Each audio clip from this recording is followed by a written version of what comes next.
أكبر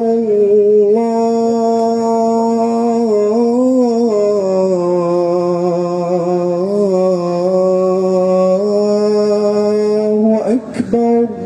Population de Boaké, le musicien par sa voix vous interpelle, pas avec n'importe quelle parole, mais avec cette parole qui fait remuer les habitants des cieux et de la terre, à savoir qu'Allah, il est le plus grand. Allahu Akbar,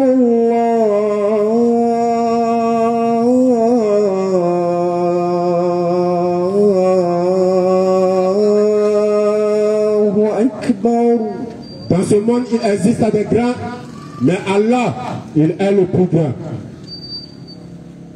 أشهد أن لا إله إلا الله.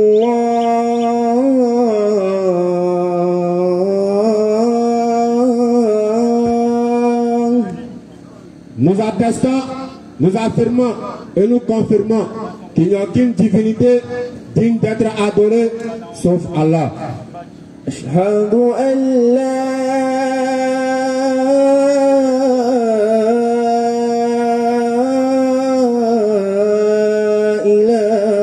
إله إلا الله.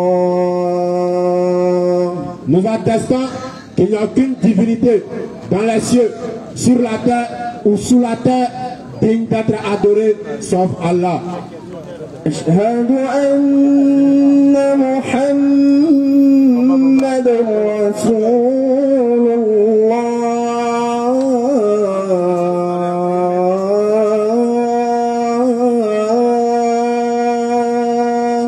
Nous attestons que Muhammad est le messager d'Allah.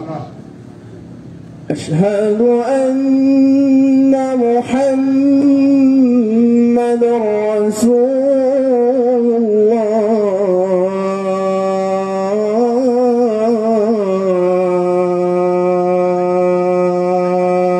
Nous attestons que Muhammad est le messager d'Allah.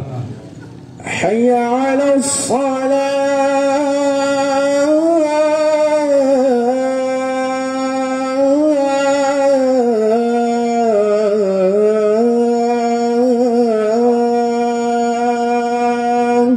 Nous vous invitons à ce qui va vous procurer le paradis. Venez à la Sola, venez à la Sola. حي على الصلاة.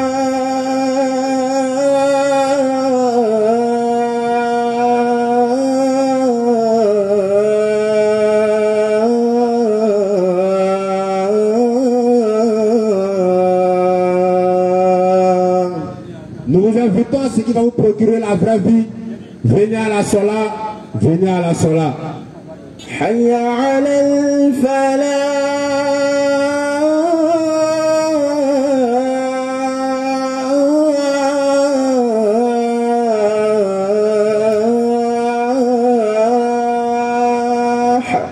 Nous vous invitons à la réussite, nous vous invitons au succès. Venez à la félicité. حي على الفلاح.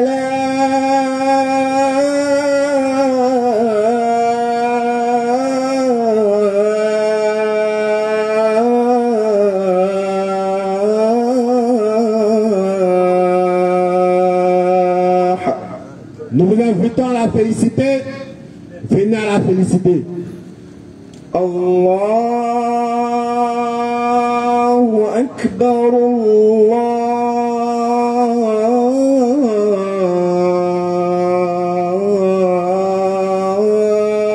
الله أكبر. Nous nous sommes inclinés, nous nous sommes prosternés, nous avons adoré Allah. Le cœur en joie, l'âme apaisée, nous disons qu'Allah, il est le plus grand. لا إله إلا الله. Et nous terminons par la plus belle des paroles, à savoir qu'il n'y a aucune divinité digne d'être adorée sauf Allah. أعوذ بالله من الشيطان الرجيم. بسم الله الرحمن الرحيم. الله لا إله إلا هو الحي القيوم لا تأخذه سنة ولا نوم له ما في السماوات وما في الأرض من ذا الذي يشفع عنده إلا بإذنه يعلم ما بين أيديهم وما خلفهم ولا يحيطون بشيء من علمه إلا بما شاء وسع كرسيه السماوات والأرض ولا يؤوده حفظهما وهو العلي العظيم صدق الله العظيم. الحمد لله رب العالمين ثم الصلاة والسلام على رسول الله ربي اشرح لي صدري ويسر لي أمري واحلل عقدة من لساني يفقهوا قولي. الحمد لله رب العالمين. السلام عليكم ورحمة الله وبركاته. وعليكم السلام ورحمة الله وبركاته.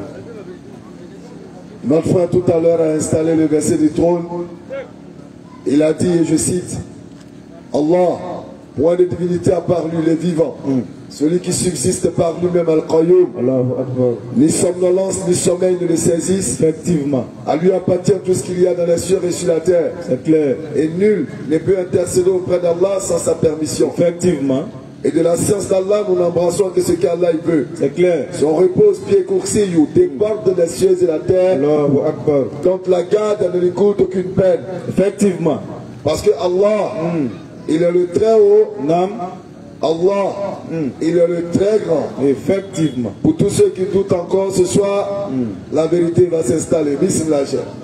A'udhu billahi sami'ul alim min sharri shaytanir rajim. Bismillahir rahmanir rahim.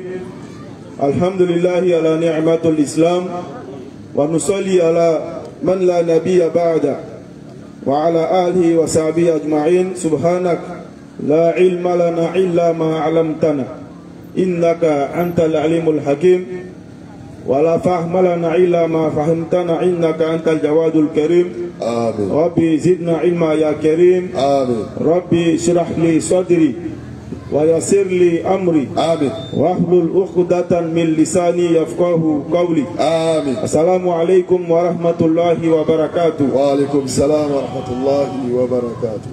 Bonsoir à ceux qui ne sont pas musulmans mais qui entendent ces propos qui sont dites.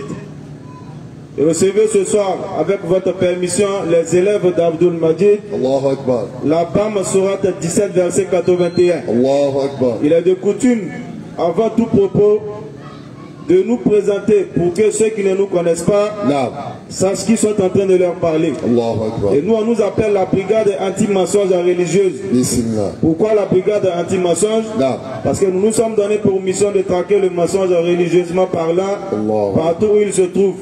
Nous sommes des brigadiers qui ne combattent pas avec des armes, mais qui n'ont pour autre élément de défense que la parole. La parole incréée d'Allah Tabaraka wa Ta'ala que nous appelons le Coran ou le Karim. Ce livre-là même dont Allah il mentionne en disant qu'il n'y a point de tortuosité ni d'ambiguïté. Et pourquoi verset 17 verset 81? Parce qu'Allah dit dans cette sourate là, Wakul ja al haqq wa zahaqa al batil inal batila kana za'uka. Il dit la vérité est apparue et le mensonge ou l'erreur a disparu. Car lorsque la vérité apparaît, le mensonge ou l'erreur n'ont d'autre choix que de disparaître. Et nous allons nous faire fort ce soir, bismillahi ta'ala, de vous divulguer cette vérité de l'islam, de vous faire ressentir et reconnaître la grâce qu'Allah nous a fait d'être musulmans. Parce qu'il est bien d'être musulman, mais il est encore meilleur de savoir que l'islam, Allah l'a dénommé sa ni'ma. Il dit l'islam c'est sa ni'ma, l'islam c'est sa grâce. Et étant conscient de la grâce que l'islam nous apporte dans nos vies, il nous convient à nous musulmans de rentrer en plein dans l'islam, comme Allah le dit dans la sourate 2 au verset 208. Ya ayyuhallazina amanu udkhulu fi silmi kafatan. Oh, vous qui avez cru, rentrez en plein dans l'islam. Wala tattabi'u khutuwati shaytan innahu lakum aduwwun mubin. Il dit ne suivez point les pas du shaytan, ne suivez point les sentiers du shaytan, Ne prenez pas Shaitan pour aller en d'autres termes. Parce qu'il vous a apparu clairement que Shaitan, il est pour vous un ennemi déclaré. Allah. Alors, toutes ces grâces qu'Allah nous a fait, en faisant de nous des musulmans, nous allons prendre connaissance de ces grâces-là en lisant le Coran. Parce qu'il nous dit dans la sourate 6, au verset 160 pour commencer, ensuite 161, et on revient au verset 153. On va voir de quoi Allah nous parle dans le Coran. Et à travers ces versets-là, nous allons méditer et nous allons apprendre de la graine. Sourate 6, verset 160 à 161, ensuite on revient au 153. Sourate 6, le verset 160. Bismillah. Quiconque viendra avec le bien.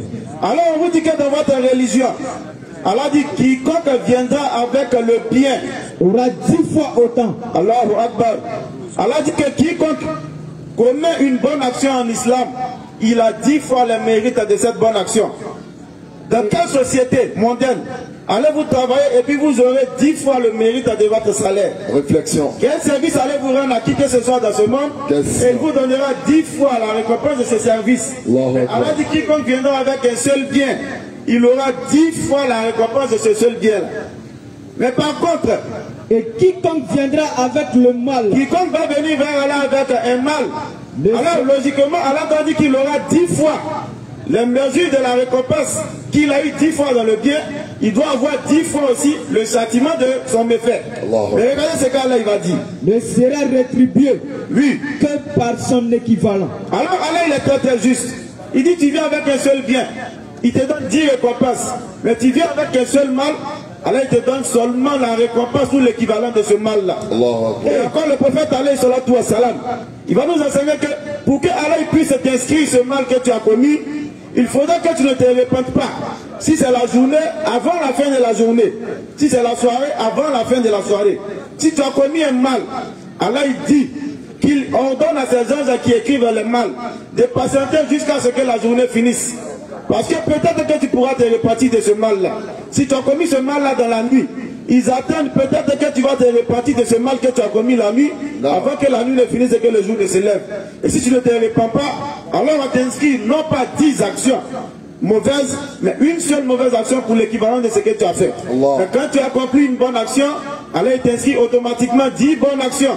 Même si après cette bonne action-là, tu es arrivé à faire le mal. Mais Allah dit que tu as 10 bonnes actions pour une seule bonne action commise. Quelle grâce Allah nous fait, chers frères et sœurs en islam. On lit la suite. Et on ne leur fera aucune injustice. Alors aucune injustice ne sera faite à qui que ce soit. C'est pourquoi le prophète alayhi salatu wa salam, il va nous dire dans le verset 161 ainsi que le verset 153 de la même sourate. Le verset 153. Allons-y. Et voilà mon chemin. Il dit voilà le chemin qu'il nous a laissé. Dans toute sa rectitude. Dans toute sa rectitude. Suivez-le donc. Alors suivez le chemin que le prophète alayhi salatu wa salam il vous a laissé. Et ne suivez pas les sentiers. Encore une fois, ne suivez pas les sentiers qui vous écartent de sa voie. Les sentiers qui sont tortueux. Voilà ce qu'il vous enjoint. Les sentiers qui vont nous écarter de la voie que le prophète Muhammad alayhi salatu wa salam nous a laissé. Et quelle voie? La voie du Coran al-Karim, sourate 17, verset 88, ainsi que le verset 89. Vous allez voir ce que le Coran nous ordonne. Ensuite, on nous cale la sourate 28 à partir du verset 76. Le son est mauvais. Sourate 17, le verset 88. Bismillah. Dit, même si les hommes et les djinns s'unissaient pour produire quelque chose de semblable au ce Coran, Allahu Akbar, il ne sera produit rien de semblable. Allah dit subhanahu wa ta'ala que personne parmi les hommes et les djinns, même s'ils s'unissaient, même s'ils s'entraidaient, ne pourra produire quelque chose de semblable à ce Coran. Même s'ils se soutenaient les uns les autres. Allons-y. Et certes, nous avons déployé pour les gens dans ce Coran. Tout simplement parce qu'Allah a déployé dans ce Coran, pour nous qui lisons le Coran, toutes sortes d'exemples. Toutes sortes d'exemples. Mais, la plupart des gens s'obstinent à être mécréants. Malheureusement, malgré ce Coran qui est clair, qui ne contient pas de tortuosité ni d'ambiguïté, les gens s'obstinent à être mécréants. Les gens s'obstinent à ne pas suivre le chemin droit dans toute sa attitude qui ne contient aucune ambiguïté que Muhammad alayhi salatu wa salam nous a laissé. Alors on va lire l'une des histoires au verset suivant. Sourate 28, le verset 76. Allons-y. En vérité, ok, Corée, Haroun Donc le prophète alayhi salatu wa salam, à travers la révélation coranique, il nous déploie dans ce Coran-là des exemples des gens qui ont vécu avant nous. On dit de lui le verset 88 et le verset 89, mais ils ont laissé au verset 89. C'est maintenant Charlie. Et certes, oui, nous avons déployé pour les gens, allons-y, dans ce Coran, toutes sortes d'exemples. Les exemples ont été déployés dans ce Coran. Mais, oui, la plupart des gens s'obstinent à être mécréants. Alors l'un de ces exemples-là est l'histoire de Corée dans le Coran. Et vous allez voir, chers frères et sœurs, nous allons voir tous ensemble, à travers l'histoire de Corée, comment Allah il nous enseigne ce que nous voyons aujourd'hui autour de nous. Et il nous montre comment nous devons nous comporter face à tout ce qui se passe autour de nous. Allons-y, Surat 28. Surat 28, le verset 76. Allons-y. En vérité, oui, Corée, Haroun, était du peuple de Moïse. Allons-y. Mais oui, il était empli de violence envers eux. Alors, le premier élément qu'Allah nous donne, il y avait un homme qu'on appelait Corée ou Haroun. Il était du peuple de Moïse, mais il avait plein de violence envers ce peuple-là. Allons-y. Nous lui avons donné des trésors dont les clés pesaient lourd. Alors, toute une bande de gens forts. Allah parle ici de la richesse dont il avait gratifié celui qu'on appelait Haroun ou Corée. Il avait une richesse dont les clés pesaient lourd pour un groupe de personnes. Alors, lorsqu'on entend les clés pesaient lourd, on peut prendre ça dans le sens propre comme dans le sens figuré. Si vous voulez, prenez ça dans le sens propre. Non. Les clés de ces trésors pesaient lourd. Si vous voulez, prenez ça dans le sens figuré. Non. Mais cela témoigne que Corée avait une richesse immense, une richesse incommensurable, inimaginable. Que Allah l'avait gratifié. Allons-y. Son peuple lui dit, oui, ne te réjouis point, non, car Allah n'aime pas les arrogants. C'est clair. Alors la richesse, est-ce qu'elle doit te pousser à l'arrogance? Les gens sont venus comme conseiller pour lui. Non. En lui disant de ne point se réjouir. Pour ne pas que cette richesse ça lui donne l'arrogance. Parce que Allah va nous dire qu'il n'aime pas le présomptueux plein de glorieux. Allah n'aime pas les arrogants. Parce que les serviteurs d'Allah sont ceux qui marchent paisiblement ou humblement sur la terre. Les arrogants ne sont point ceux qui aiment, ceux que Allah il aime. Ils ne rentrent pas dans le chemin d'Allah. Alors Corée, sa fortune le rendait arrogant. Les gens sont venus vers lui pour lui dire de ne pas être arrogant. Allons-y. Et recherche à travers ce qu'Allah t'a donné. Alors normalement ce qu'Allah nous octroie comme bien, comme richesse, doit nous servir à rechercher. Allons-y. La demeure dernière. Allahu Akbar. Ce que nous avons comme richesse doit nous aider à rechercher la demeure dernière, à rechercher le Akira, l'au-delà. Et non simplement à rester dans cette dunya qui est périssable, dans cette dunya qui dure peu de temps. Mais on doit utiliser ce qu'Allah nous a octroyé pour rechercher l'au-delà. Exactement. Allons-y. Et n'oublie pas ta part en cette vie. Voilà qui est significatif. Allah nous octroie, Allah il nous octroie une richesse. Allah nous dit, à travers cette richesse qu'il nous a donnée, de rechercher l'au-delà. De viser, comme on le dit, si tu veux avoir les étoiles, il faut viser plus loin que les étoiles. Il faut viser le ciel qui est encore au-dessus des étoiles. Alors il faut viser l'au-delà pour pouvoir avoir dunya. Mais il ne faut pas rechercher dunya simplement pour espérer avoir l'au-delà. Recherche l'au-delà à travers les biens qu'Allah t'a donnés et il est sûr que tu auras la dunya. Parce que tu ne vas pas oublier ta part dans dunya en recherchant l'au-delà. Mais en recherchant dunya tout simplement, il est sûr que tu oublieras ta part dans l'au-delà. Parce que dunya est fait pour te distraire. De sorte à ce que le prophète alayhi salatu wa salam nous enseigne que Allah a donné à ce dunya-là que quiconque va le convoiter, qu'il le fuit. Alors tu vas courir sans cesse derrière dunya, mais tu ne seras jamais satisfait de ce que tu auras. Ça c'est clair. Remarquez ceux qui ont pour seul souci les biens de ce bas monde. Ils ne sont jamais satisfaits de ce que Allah les octroie. Ils cherchent, ils cherchent, ils cherchent. Quand bien même ils auront une richesse, quand bien même ils seront milliardaires aux yeux des gens, mais eux-mêmes ne seront pas satisfaits de ce qu'ils auront. Ils vont rechercher sans cesse pour chercher à augmenter ce qu'ils ont comme bien. Alors qu'une chose est sûre, comme on a pour habitude de le dire, c'est que tu as comme bien. De vous deux, il y a quelqu'un qui va partir pour laisser l'autre. Soit ta richesse va partir pour te laisser. Tu vas retomber dans la pauvreté. Soit toi, tu vas partir pour laisser ta richesse. Mais une seule chose, pardon, vous deux vous n'irez pas ensemble. Voici la vérité. Soit la richesse ira pour te laisser, soit tu iras pour laisser la richesse. Alors il faut rechercher l'au-delà, à travers ce que Allah nous a octroyé. Allons-y. Et sois bienfaisant comme Allah a été bienfaisant envers toi. Tout en étant bienfaisant avec ceux qui n'ont pas. Tout en étant bienfaisant avec ceux qu'Allah n'a pas comblé de bienfaits en termes de matériel comme nous, il nous a comblé. Parce que Allah nous a comblé. Nous sommes les gardiens du trésor d'Allah. Comme le prophète alayhi salatu wa salam le dit, il dit les riches ce sont les gardiens du trésor d'Allah à qui il a confié pour ses frères les pauvres. Parce que les pauvres sont les frères du prophète alayhi salatu wa salam.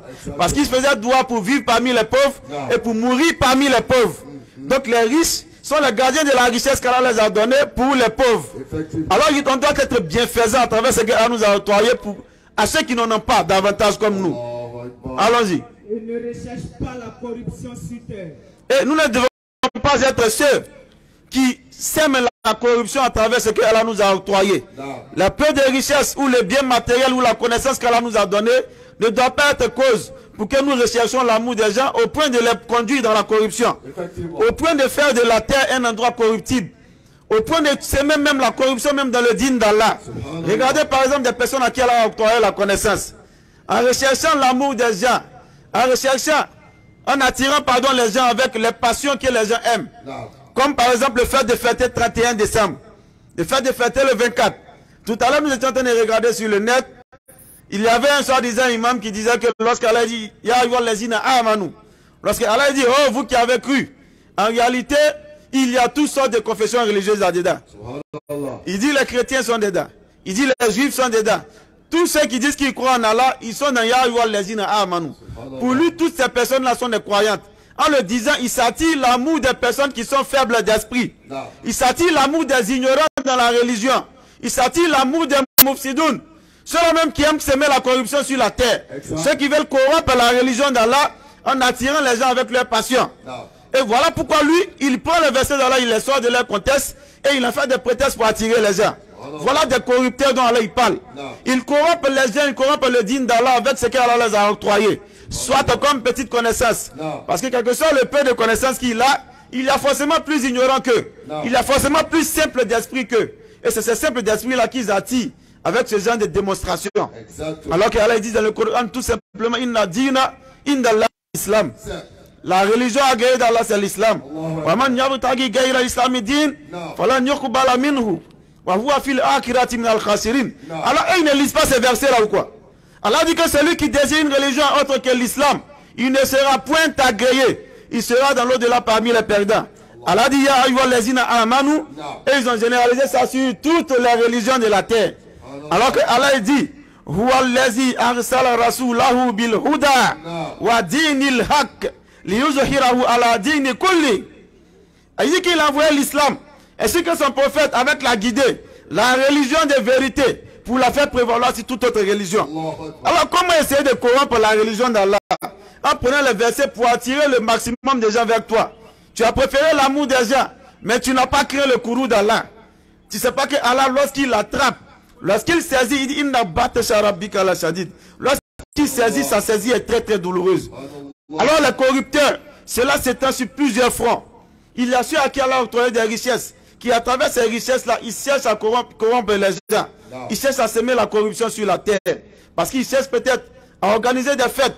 Eux, tout leur souci, c'est de prendre leurs richesses pour semer la débauche. Ils vont organiser des fêtes où des personnes vont venir fêter, ils vont boire. Ils vont dire à l'occasion du 24 décembre.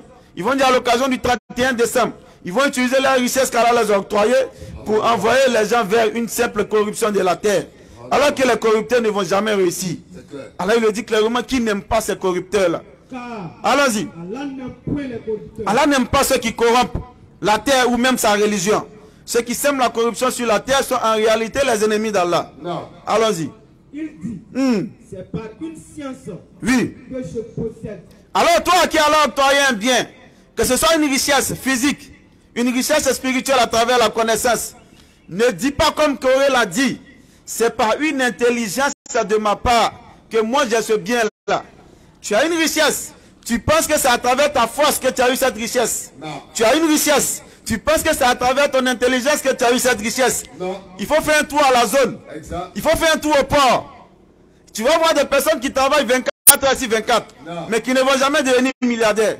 Tu vas voir des gens en termes de force qui soulèvent des tonnes à travers des grues et autres, mais qui ne vont jamais devenir milliardaires.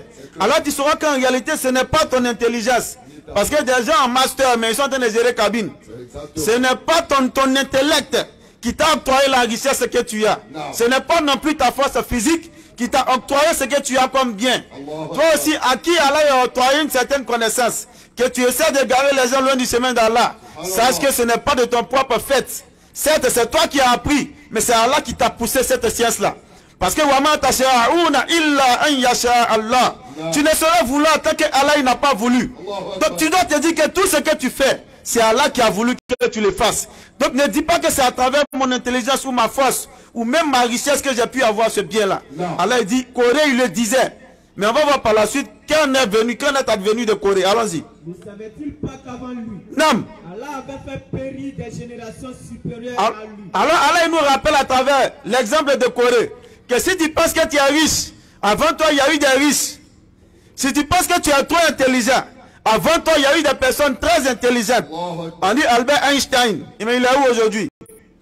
Est-ce que son intelligence l'a empêché de mourir?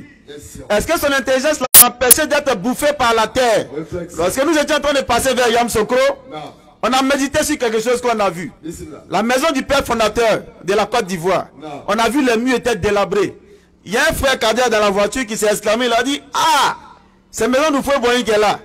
On dit subhanallah. Une maison qui s'étend sur des hectares. Il y a une petite forêt dedans. Mais aujourd'hui, la maison est en train d'être délabrée. Aujourd'hui, lui-même, qui a construit cette maison-là, qui avait des richesses qu'on ne peut imaginer, que peut-être on n'aura jamais dans notre vie. Mais lui, aujourd'hui, il occupe une petite parcelle. Sa grande maison-là, il n'y a personne dedans. Tout ce qu'il a laissé comme richesse, on dit il y a un veau d'or dedans. Nous, on n'a jamais vu, mais on nous disait ça quand on était petit. Mais aujourd'hui, est-ce qu'il peut profiter de tous ces biens-là? Avant lui, il y a eu des riches. Après lui, il y aura des riches. Avant toi, il y a eu des intelligents. Après toi, il y aura des intelligents. Pendant même que tu es là, il y a des personnes qui ont tout ça. Ils ont la richesse, ils ont l'intelligence, ils ont la connaissance. Mais après, il y aura forcément quelqu'un. Parce qu'ils ne pourront, malgré leur richesse, malgré leur intelligence, malgré leur force physique, ils ne pourront pas empêcher la terre et même les vers qui sont dans la terre de bouffer leur corps. Quand bien même, ils vont utiliser des produits, ils vont rentrer même dans un coffre-fort sous la terre. Leur corps, ils ne pourront pas l'empêcher de périr. Parce que le corps va pourrir. Le corps, c'est la nourriture des vers. Si tu veux, il faut fermer tout. Mais quand même, les vers vont quitter quelque part, ils vont venir bouffer ton corps. Absolument. Mais comment tu peux croire que toi, tu es arrivé? Alors il est en train de dire qu'à travers l'exemple de Corée, il faut que nous méditions tous, chers frères et sœurs en islam. Il faut que nous délaissions ce qui est douteux. Mais on va y revenir, Inch'Allah. Allons-y. Et les criminels ne seront pas interrogés sur leurs péchés. Allahu Akbar. Allons-y, on continue. Il sortit à son peuple. Alors Corée, il sort à son peuple. Dans tout son apparat. Oui, dans tout ce qu'Allah lui a octroyé comme beauté. Ce qu'aimait. Allons-y. Oui. Si seulement nous avions comme ce qui a été donné à Corée. Allahu Akbar. Voilà un autre élément. C'est qu'on appelle Al-Hassad. Les djoulas disent Hasidia. L'envie démesurée, l'envie mal placée, l'envie qui rend aigri. Allah il est en train de dire que lorsque Corée est sorti de chez lui, les gens qui l'ont vu dans son apparat, dans sa beauté, ceux qui étaient faibles dans la foi, on dit si seulement nous pouvons être comme lui. Alors toi qui envies les riches, toi qui vois une personne passer dans un gros véhicule, tu vois une personne passer dans des vêtements vraiment jolis, tu vois une personne qui a de belles épouses et tu l'envies, en réalité tu es faible dans la foi. Parce que ta foi doit t'empêcher d'être envieux. Parce qu'il n'y a d'envie permis que dans deux cas. Celui qui a pris la connaissance et qui la met en pratique et qui a fait profiter les autres. Celui à qui Allah a octroyé une richesse, mais qui l'utilise dans le sentier d'Allah. Mais l'envie ne doit pas être dans l'apparat. Voir quelqu'un dans une certaine beauté physique, dans une certaine beauté apparence, ou dans une certaine situation que tu vois qu'il a une belle maison, ou bien il a une belle voiture, et toi tu l'envies. En réalité, sache que ta foi a un problème. Si tu envies quelqu'un juste parce que tu le vois dans une belle apparence, en réalité ta foi a un problème. Tu as une grande maladie dans le cœur, et tu dois rechercher la foi parce que tu ne l'as pas encore. Ou même si tu l'as, elle est très faible. Alors Corée, dans son peuple, il y avait des personnes comme ça. Lorsqu'ils l'ont vu dans son apparat, automatiquement ils l'ont envié. Ils ont envié l'apparence, ils ont envié l'enveloppe, sans connaître le contenu de l'enveloppe. Allons-y. Il a été doté certes d'une immense fortune. Effectivement. Tandis que ceux auxquels le savoir a été donné. Alors, ceux auxquels le savoir a été donné. Lequel des savoirs? Le savoir qui aide l'homme à unifier Allah dans son adoration. Et lorsqu'on unifie Allah dans son adoration, automatiquement cela a pour rôle de réjaillir dans notre intellect. Cela a pour rôle de réjaillir dans nos actes. Parce qu'on adore un seul Allah, un seul Dieu. On ne lui associe pas des gens. On sait que c'est Allah qui donne. On sait que c'est Allah qui reprend. Et on se contente de ce qu'Allah nous a donné, pardon, nous a octroyé. Allons-y. Malheur à vous. Oui. La récompense d'Allah est meilleure. Allahu Akbar. Celui qui croit et fait le bien. C'est clair. Allons-y, on continue. Mais elle ne sera reçue que par ceux qui endurent. Allahu Akbar. Alors Allah, à travers cette envie-là, Allah est en train de nous donner une leçon. Qu'en réalité, c'est ceux qui endurent qui auront la récompense qu'Allah a prévue au paradis. Parce qu'on ne peut avoir la foi sans être éprouvé. On ne peut avoir la foi sans avoir vécu des situations où nous serons mis face à notre patience, face à notre endurance. Parce que c'est à travers la patience, c'est à travers l'endurance que Allah il arrive à tester la foi de ses serviteurs. Il le dit dans la sourate Al-Baqarah. Wala nabluwannakum bi shay'in min al-khawfi wal-ju'i wa naqsin min al-amwali wal-anfusi was-samara. Il dit nous allons certes vous éprouver dans toutes choses, à travers la faim, à travers la peur, à travers la diminution de nourriture, des biens et des personnes. Il dit Wabashiri Sabirin. Annonce donc la bonne nouvelle à ceux qui endurent. Allazina iza asabatuhum musibatun qalu inna lillahi wa inna ilayhi rajiun. Voilà le message universel de l'islam. Quelle que soit la situation dans laquelle tu vas te trouver, la situation de désobéissance face à laquelle tu te retrouveras, tel doit être ton mental, ton intellect, ta pensée. Inna lillahi wa inna ilayhi rajiun. Face à la désobéissance que procure les fêtes de fin d'année. Aujourd'hui, les jeunes musulmans sont attirés malheureusement par ces fêtes. Mais si nous avons tous en tête que nous venons d'Allah et que c'est vers Allah que nous retournerons, wallahi, on va laisser les gens dans leur désobéissance et puis on va passer à côté. Tu vas le voir en train de consommer l'alcool. Tu vas le voir avec des femmes qui n'ont pas épousé dans des couloirs. À l'occasion des fêtes de fin d'année, à l'occasion des réjouissances dans le haram. Toi, tu vas dire non. Moi, je viens d'Allah et c'est vers Allah que je vais. Alors, je sais que Allah, il me regarde, il me voit. Le jour de la résurrection, Allah, il va fermer ma bouche. Il va donner la parole à mes membres. Tout ce qui est sur moi va témoigner. Parce que si Allah, il me donne la parole, je vais mentir. Toi, tu dis non, je suis musulman. Mais il y a un prédicateur égaré qui va dire, il faut fêter 31. Il faut fêter 25 décembre. Parce que c'est l'anniversaire de Issa. Là, nous fabriquons bayna ahadin min rusuli. On ne fait pas de distinction entre les messagers. Alors si Issa il fait son anniversaire, il faut aller fêter aussi. Mais on est en train de discuter si l'anniversaire de Nabi alayhi salatu wa salam. On n'a même pas encore fini. Toi c'est l'anniversaire de Issa, tu es allé fêter. Toi tu as donné cadeau à ton enfant qui est l'anniversaire de Issa. Tu vas donner cadeau à ton enfant que parce que si tu ne lui donnes pas, il va pleurer. Toi en réalité, tu n'as pas ce message fondamental de l'islam.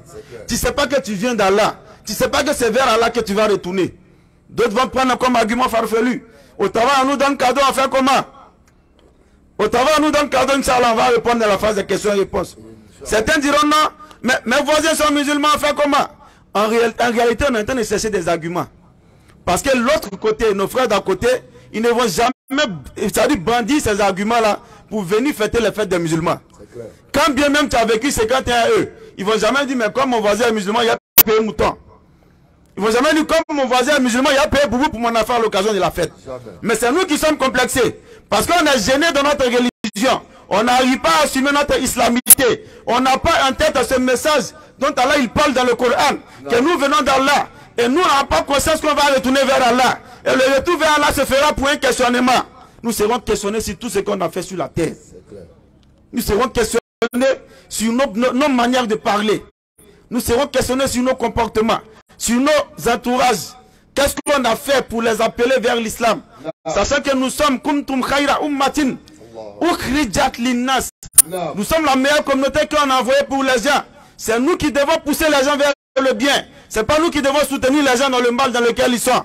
Nous, on doit leur montrer que c'est pas la voie à suivre. On doit leur montrer que voilà la voie à suivre. Voilà ce dont le musulman il doit prendre conscience à travers le message Inna lillahi wa inna ilayhi raji'un. Alayhi ulaika alayhim salawatun min rabbihim wa rahma wa ulaika humul muhtadun. Il dit en réalité ceux qui ont ça en tête et qui le mettent en application, Allah dit que c'est sur ceux-là que la miséricorde de leur Seigneur descend, la rahma d'Allah. La miséricorde d'Allah est pour ceux-là. Ainsi que ceux-là, ils sont les bien guidés. Voilà le message qu'on doit avoir à travers l'histoire de Karun. On va continuer, Inch'Allah. Nous fîmes donc que la terre l'engloutit, lui et sa famille. Alors, Allah dit que malgré que Karun a eu cette richesse, il n'a pas recherché Allah à travers sa richesse. Il a été arrogant avec sa richesse. Il n'a pas su qu'il aurait des comptes à rendre à Allah. Allah dit qu'il a été englouti. Alors, l'interprétation de ce verset-là, il est multiple. Certains vont nous dire, oui, il a été englouti avec toute sa fortune, c'est-à-dire la terre l'a avalé. Il est allé à des kilomètres. Certains savants même nous diront qu'il est en train de descendre même. Au moment où nous parlons là, Karun est en train de descendre seulement. Tellement il a été orgueilleux, il a été méchant vis-à-vis de ses contemporains. Et Allah l'a pas, mais Allah l'a détesté. On dit qu'il est en train de descendre jusqu'à présent. Certains vont nous dire non, la terre l'a englouti avec sa richesse. Mais une chose est sûre, que tu sois Karun ou pas, la terre va tous nous engloutir. Nous serons tous engloutis par la terre. Pas peut-être comme Karun, mais nous serons engloutis par la terre. Parce que notre dernière demeure à tous, c'est la terre. Dans toutes nos actions, dans tout ce que nous faisons, nous devons avoir dans notre tête le fait que tôt ou tard, nous allons rentrer dans cette terre sur laquelle nous marchons. Alors la terre va faire quoi? Elle a dit Yaouma, tuhaddithu akhbaraha. Le jour où la terre va raconter son histoire. Mais nous on pense que la terre va simplement venir dire comment elle a été créée. Non. Toi qui jetais des sacrifices au carrefour, la terre va raconter son histoire. Toi qui as enterré des choses pour gâter l'enfant de ta coépouse, ou bien pour basser ton voisin ou bien ton patron, la terre va raconter son histoire. Toi qui marchais sur la terre pour aller désobéir à Allah, pour aller fêter 31-25 décembre, la terre va raconter son histoire. Toi qui marchais sur la terre pour aller chercher une femme que tu n'as pas mariée dans un couloir, pour commettre la fornication, la terre va raconter son histoire. Allons-y. Surat 18, le verset 47. Bismillah. Le jour où nous ferons marcher les montagnes, et où tu verras les terres nivelées comme une plaine. Allahu Akbar. Nous rassemblerons sans omettre un seul. Nam. Et ils seront présentés en rang devant ton Seigneur. Vous voilà venus à nous, comme nous vous avons créé la première fois. Pourtant vous prétendiez que nous ne remplirons pas nos promesses. Allahu Akbar. Et on déposera le livre de chacun. Allahu Akbar. Alors tu verras les criminels effrayés. Alors écoutez ce que le criminel va dire. À cause de ce qu'il y a dedans, Hey! malheur à nous. Ya Leitani. Car donc ce livre Il va dire, mais car donc ce livre, Mali Hazal Kitab. à nos maîtres de mentionner La yugadira sagiratan wala kabiratan illa ahsaha. ni péché Mais c'est capital. quel livre qui n'a rien oublié? Hein? Petit truc qu'il a fait encore de 31 là. Petit mèche faux ongle. Faux signe il a mis là. C'est encore vous avez mis dans le livre là. Non mais vous exagérez. Alors ce livre là, il ne va pas oublier de mentionner quoi que ce soit. Wallahi, tout ce que nous faisons, que ce soit pour le plaisir mondain, que ce soit pour le regard des gens, que ce soit en pensée, que ce soit en acte cachette ou apparent, tout sera mentionné dans ce livre-là. Et ce jour-là, on s'écrira si on n'a pas été du nombre de ceux qui se repentaient, du nombre de ceux qui évitaient le chemin tortueux, du nombre de ceux qui évitaient le péché, de manière apparente ou de manière cachée. On sera comme ces mécréants, qui vont s'écrire, mais quel est donc ce livre, qui a tout omis, qui n'a même pas oublié les petits trucs que j'ai fait. Alors pour ne pas être de ces gens-là, wallahi, que le rappel nous soit profitable. Parce qu'en réalité, le rappel, ce n'est pas que pour le spectacle. Nous, on ne fait pas de rappel pour le spectacle. Nous, on ne parle pas pour plaire aux gens. Nous, on parle pour que vous et nous puissions nous retrouver au paradis. Parce que Allah, il le dit, le genre humain est en perdition. Innal insana la fi qusr. Illa alladhina amanu wa amilu salihat. Wa tawasaw bil haqq wa tawasaw bis sabr. Sauf ceux qui ont cru, qui se sont enjoints mutuellement la vérité, mais qui se sont enjoints dans cette vérité-là mutuellement la patience. Sur ce, je vais laisser mon frère continuer, Inch'Allah.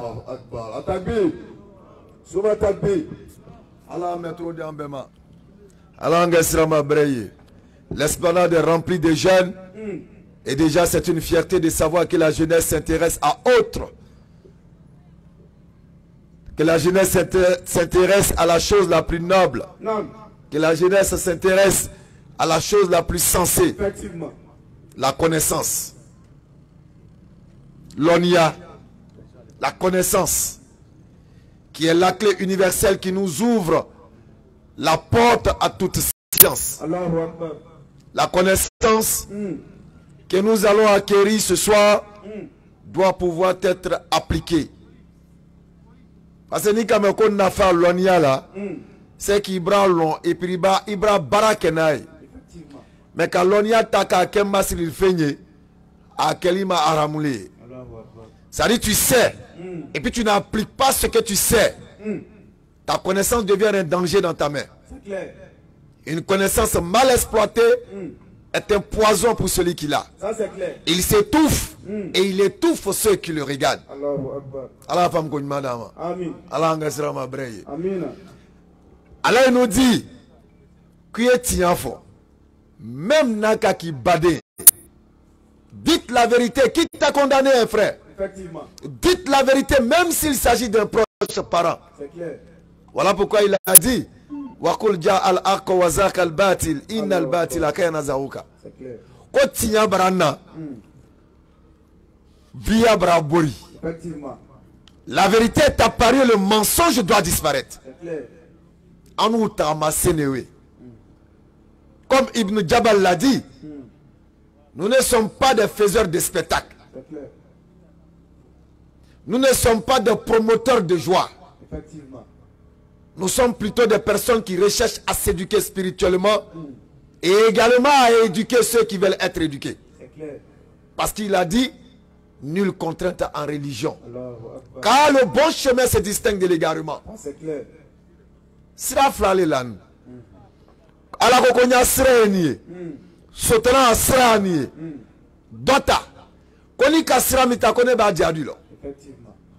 Oloko so inya doy la ay sira druka a diana ibro. Ala lo kela. Mais ce n'est pas parce que tu es dans la voie du mal que tu as le succès que tu es dans le vrai. Effectivement. Cher, la sourate de l'ouverture, avec toute la beauté qui va avec, et Zakir, tu nous prendras après à les classes.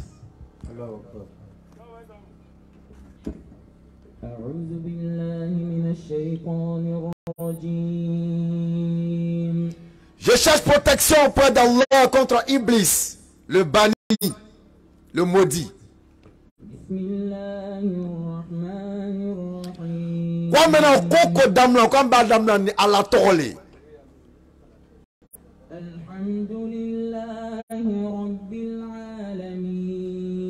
Batobe il est crépétalé Allah Ar-Rahman Ar-Rahim. Bismillah chef. Nema Maza, celui dont la miséricorde transcende la miséricorde des êtres humains. Kokiyama lolo masabrete masamiko ole alay.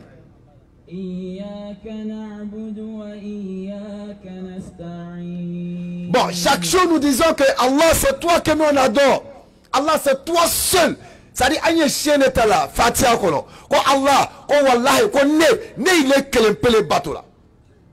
Ne do fempenina, nyanyina, il est kelempele fait Allah. Voici la parole que nous répétons plus de 5 fois par jour.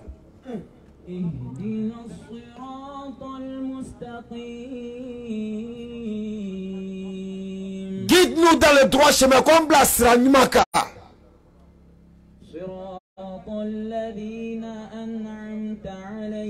Le chemin de ceux que tu as comblé de tes grâces. Qui n'a mulu la diala, kanema la digaïka, kwambla olu asraka.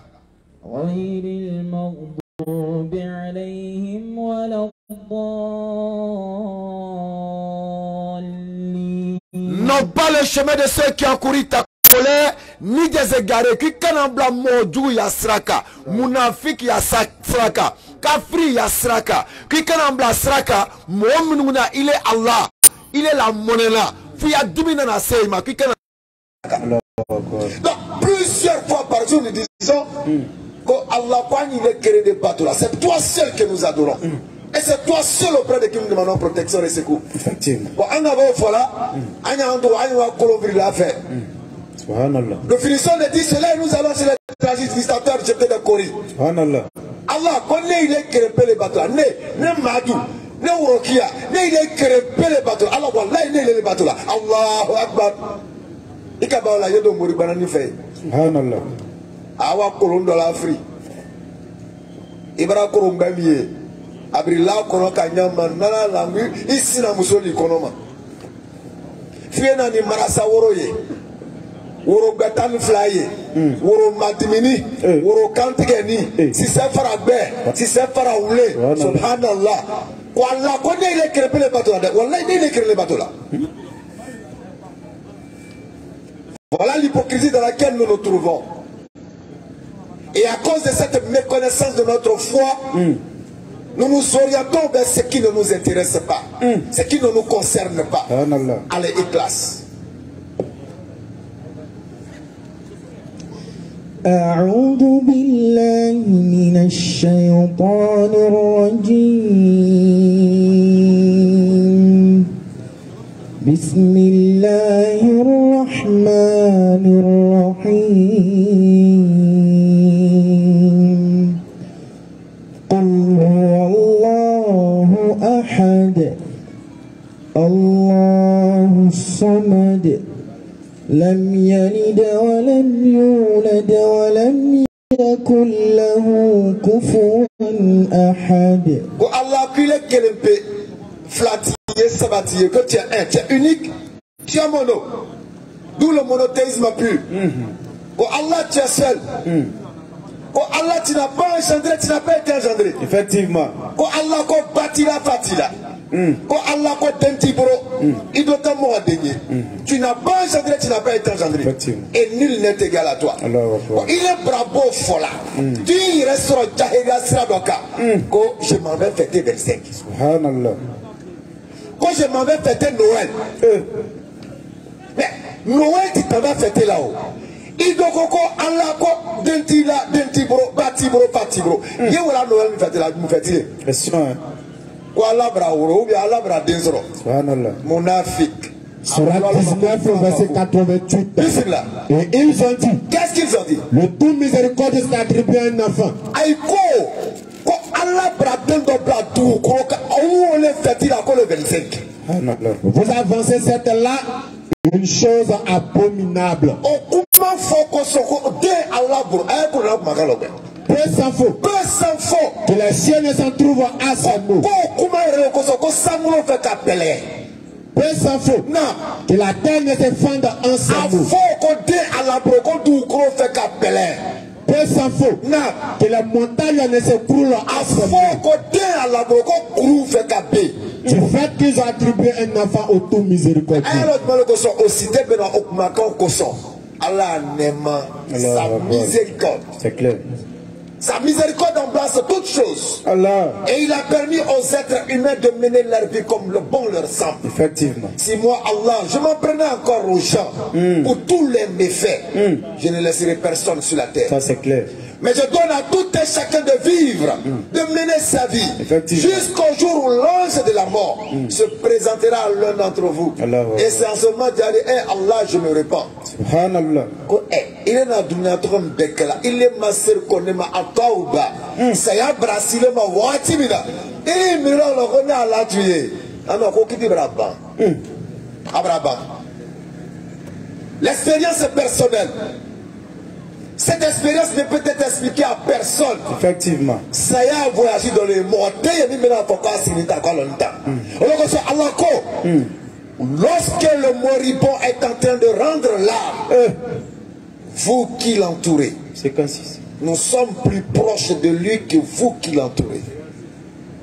Comme on n'a qu'à la wati, tout le monde n'a pas de mousseau avec Kassila. Baba, voilà.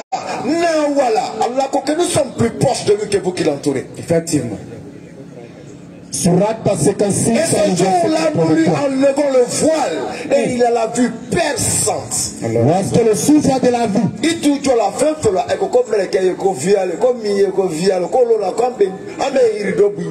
et lorsque le souffle de la vie remonte à la gorge d'un moribond. Et quand ce moment-là vous le regardez, et que nous sommes plus proches de lui que vous, qui l'entourez, mais vous ne le voyez point. Frères et sœurs en islam, écoutons. Si nous voulons poser des actions, posons les actions pour la crainte d'Allah et pour l'acquisition de l'amour d'Allah. Effectivement.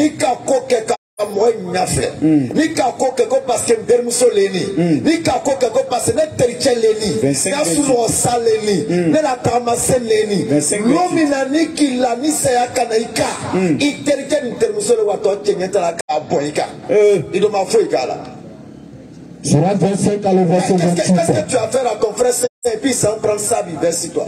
Surat 25 à le verset 27. Celui dont le sommeil vous séparait, qu'est-ce que tu lui as fait? Puis prendre du sable, il verse sur toi. Le jour où l'injuste se mordra les deux mains et dira, hélas pour moi, si seulement j'avais suivi chemin avec le messager.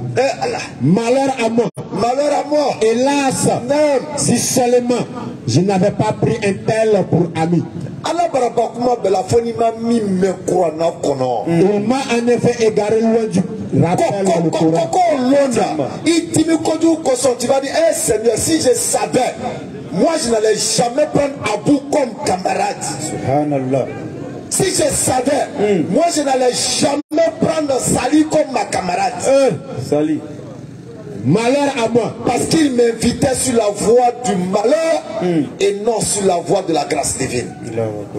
Il m'a en effet égaré loin du rappel le Coran après qu'il me soit parvenu. Et le diable déserte l'homme après l'avoir tenté. Ça, nous revenons sur les mêmes choses.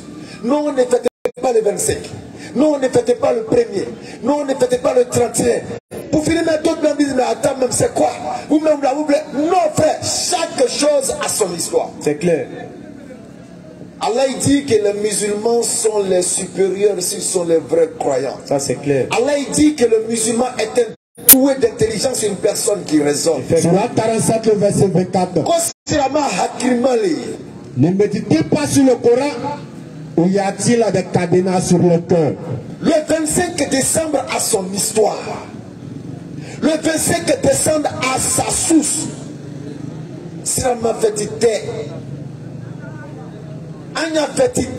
C'est clair.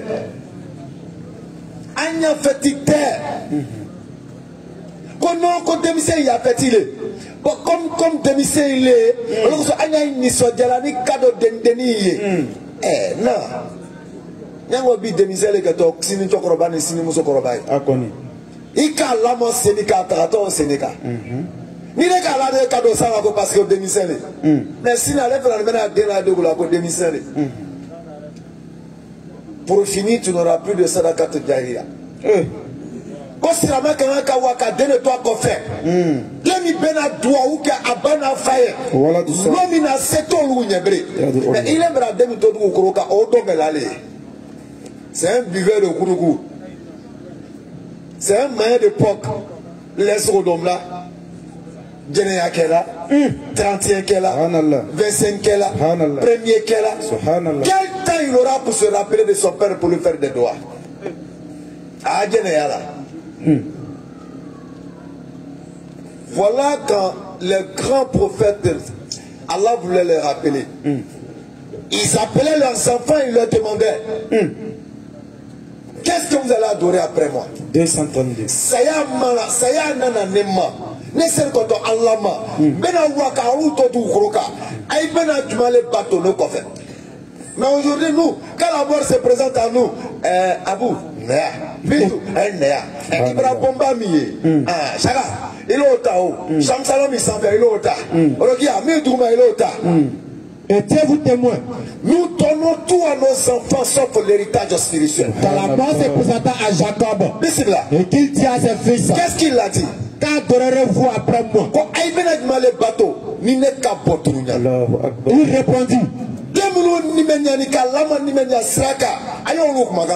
répondit. Il répondit. Nous adorerons ta divinité. Et la divinité de tes pères. Nous allons adorer quoi? Nous il est dans Massami Batola. Et la divinité de tes pères. Abraham, Ishmaïl et Isaac. Divinité unique et à laquelle nous sommes soumis. Mais nous sommes préoccupés à partager les choses du bas monde.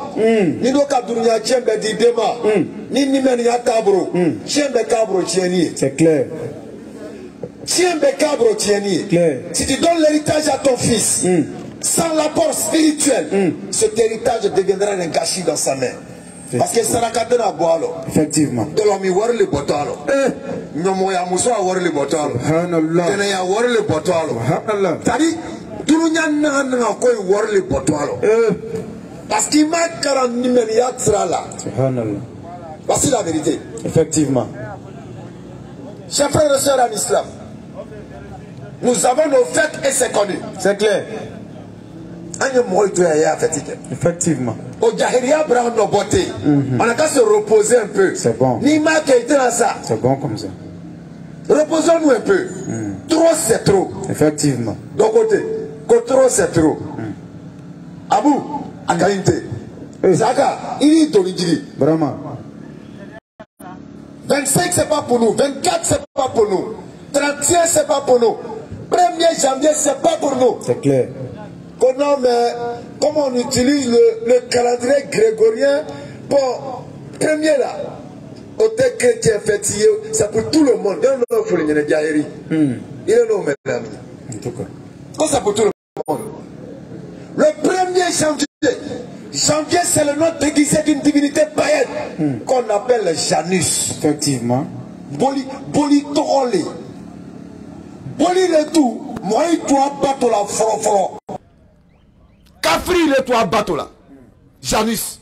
C'est ça, ils ont déguisé pour mettre janvier. Pour rendre ça joli quoi. Janvier. Et quand même 25, c'est la célébration de la fête de la lumière. Mais quelle lumière? C'est le soleil.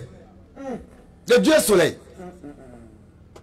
Mais comme il va être déguisé, quand moi il hakrim là, on rend ça joli. Mais dites-moi, Isa ibn Mariam n'est pas né un 25. S'il est né le 25, on devait commencer à compter le calendrier à partir du 25. Effectivement. Mais pourquoi on commence à compter le calendrier à partir du 1er janvier alors qu'il est né le 25? Réflexion. Pourtant, on nous dit que c'est l'an 0, la naissance du Christ. Réflexion. Les juifs et les chrétiens ne seront satisfaits de vous que si vous suivez leur voie. Clair. Tant que Naïma tout quoi il canute doit du sukuna. C'est pourquoi Mohamed a dit tout à l'heure. L'on que la doye. Donc il raconte n'importe quoi pour attirer l'affection des uns et des autres. Les musulmans complexés. Les musulmans qui ont honte de leur foi. C'est la même nous mariera à Dinama. Il est qu'à faire ma salam alaykoum à peine s'ils peuvent répondre. Parce qu'ils ont honte. Surah 10, le verset 105. Ils ont honte qu'ils ne veulent pas qu'on sache même qu'ils sont musulmans.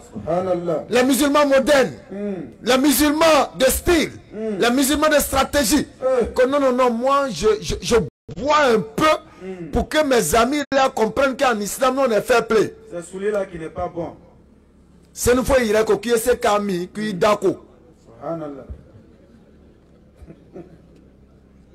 Qui est donimi, qui est d'accord.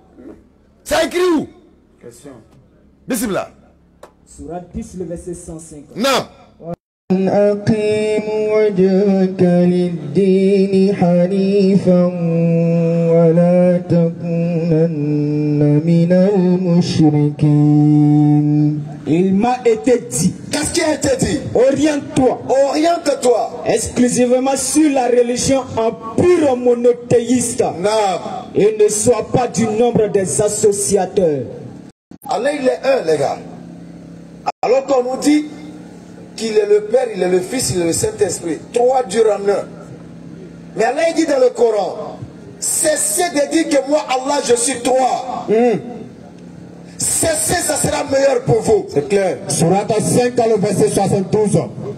Ce sont certains des mécréants, ceux qui disent. Ils ont dit quoi? En vérité, Allah c'est le Messie. Allah les Isaïe, fils de Marie. Subhanallah. Alors que le Messie a dit, ô enfants d'Israël, adorez Allah, mon Seigneur et votre Seigneur. Et toi, tu t'en vas fêter le 25 décembre. Après, tu vas venir dire Allahu Akbar. Allah, il est grand où? Si Allah, il était grand, tu n'allais pas dire qu'il a un enfant? S'il était aussi grand comme tu le prétends, comment peux-tu dire qu'il a un enfant? Quand Allahu Akbar, quand il est le Massaye, faut il te sait qu'Allah, il est Mika. Tu es le bro. Je m'avais fêté 27. Je m'avais fêté 24. Regardez l'intérieur de ces fêtes. Comparez ce mois-là au mois de Ramadan. Opposition totale. C'est clair. Quand vous regardez le mois de Ramadan, quand Ramadan arrive, tous les noussis deviennent oustaz. Effectivement. À ce côté.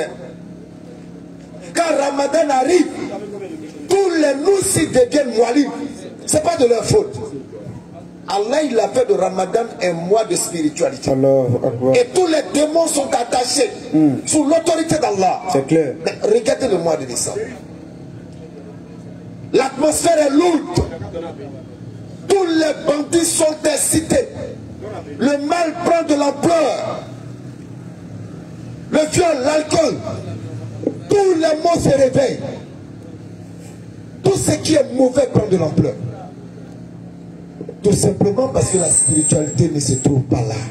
Au verset 73, ce sont certes des mécréants, ceux qui disent en vérité, Allah est le troisième des trois. Subhanallah. Alors qu'il n'y a de divinité qu'une divinité unique. Et s'il ne cesse de le dire, certes, un châtiment douloureux touchera les mécréants dans leur Quiconque doute de l'islam doit se poser cette question. Nous avons un seul patriarche de la foi qui s'appelle Ibrahim alayhi salam. Est-ce qu'Ibrahim pratiquait une autre religion en dehors de l'islam? Question. Voici la question fondamentale.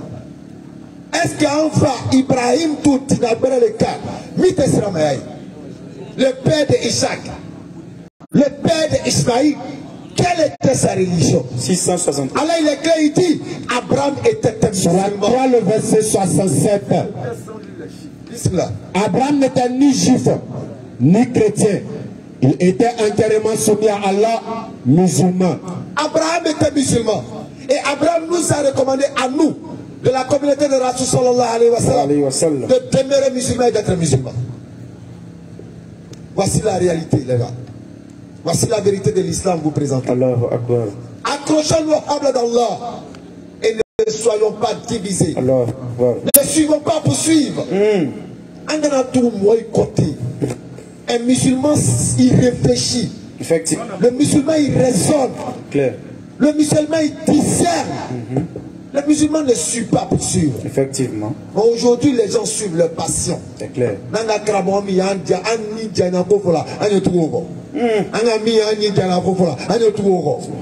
ne cherche plus la vérité, mais on cherche la passion de nos âmes. Nous cherchons les hommes qui seront en accord avec nos désirs.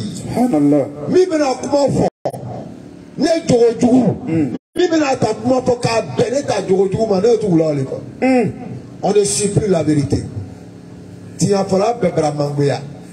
Quand tu dis la vérité, tu deviens l'ennemi populaire, ennemi public.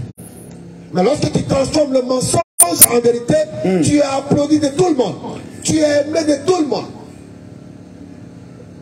Nous, notre devoir, c'est de rétablir cela. Nous sommes des dignes héritiers de l'islam. C'est clair. Nous avons hérité de la souffrance de tous ces grands hommes qui ont attesté la calme de Shahada. Nous avons hérité de la souffrance de Bilal. Celui-ci qui vient fut déposé. Parce qu'il a attesté l'unicité d'Allah.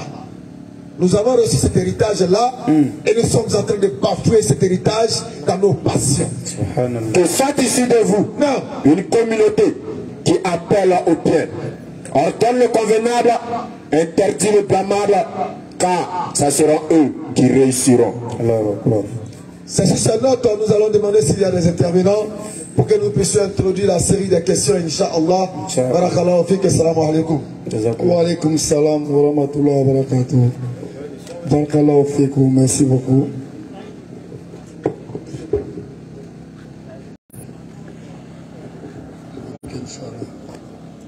Merci beaucoup. Inch'Allah, Inch'Allah, demain, on sera au Capitole pour un grand débat. Voilà, Inch'Allah. Donc tout le monde est invité et informé tout Boaké. Avec un pasteur qui vient de Boumi, Inch'Allah. Donc tout le monde est invité. Inch'Allah, pour la série de questions, d'abord je vais appeler le frère Keita Sabari. Le frère Keita Sabari peut venir pour poser sa question, Inch'Allah.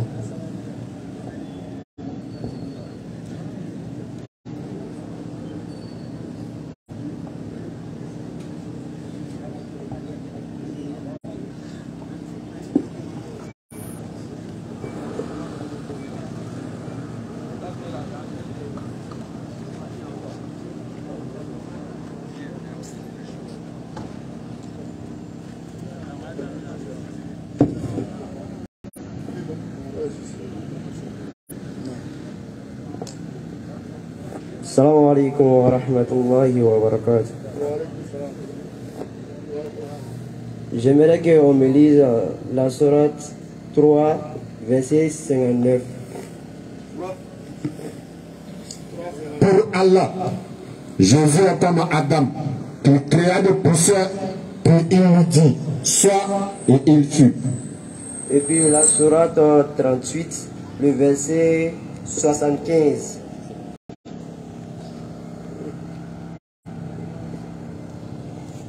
Sourate 38, le verset 75.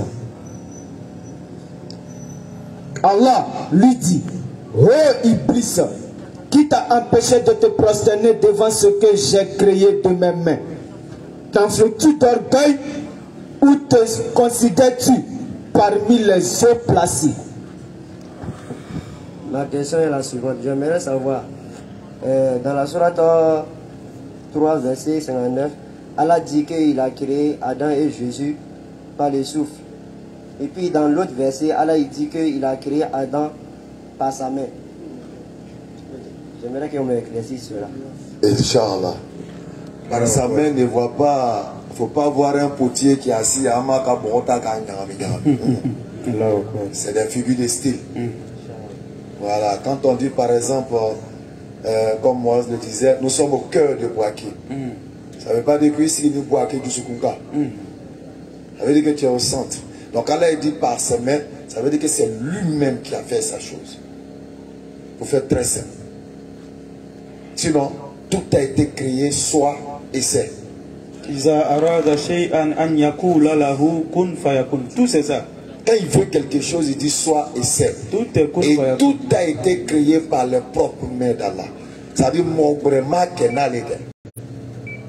Est-ce que tu as compris? C'est clair. La prochaine question, sourate 35, verset 41. Bismillah. Sourate 35, le verset 41. Allah retient les cieux et la terre pour qu'ils ne s'affaissent pas. Et s'ils s'affaisaient, nul autre après lui ne pourra les retenir. Il est indulgent et pardonneur. Bon, quand on dit ça, chose à Anjula, que Sangolo est Wolonvla, Doukolo est Wolonvla. Mais ici, Allah a presque les cieux, Allah a Sangolo qui est, c'est-à-dire, Jamakoulou est quoi, à Doukolo qui est Kilébé. Voilà, je n'ai pas compris. C'est comme Allah a Sangolo qui est Jamakoulou et Doukolo qui est Kilébé. Ah, mon père. Sangolo Wolonvla. Là. Doukolo Wolonvla. Là. Mais il y a un Sangolo, Allah pour les cieux et la terre. D'accord. Voilà. Ah, quand tu voulais attendre les cieux et la terre. Voilà pourquoi Allah a dit les cieux et la terre.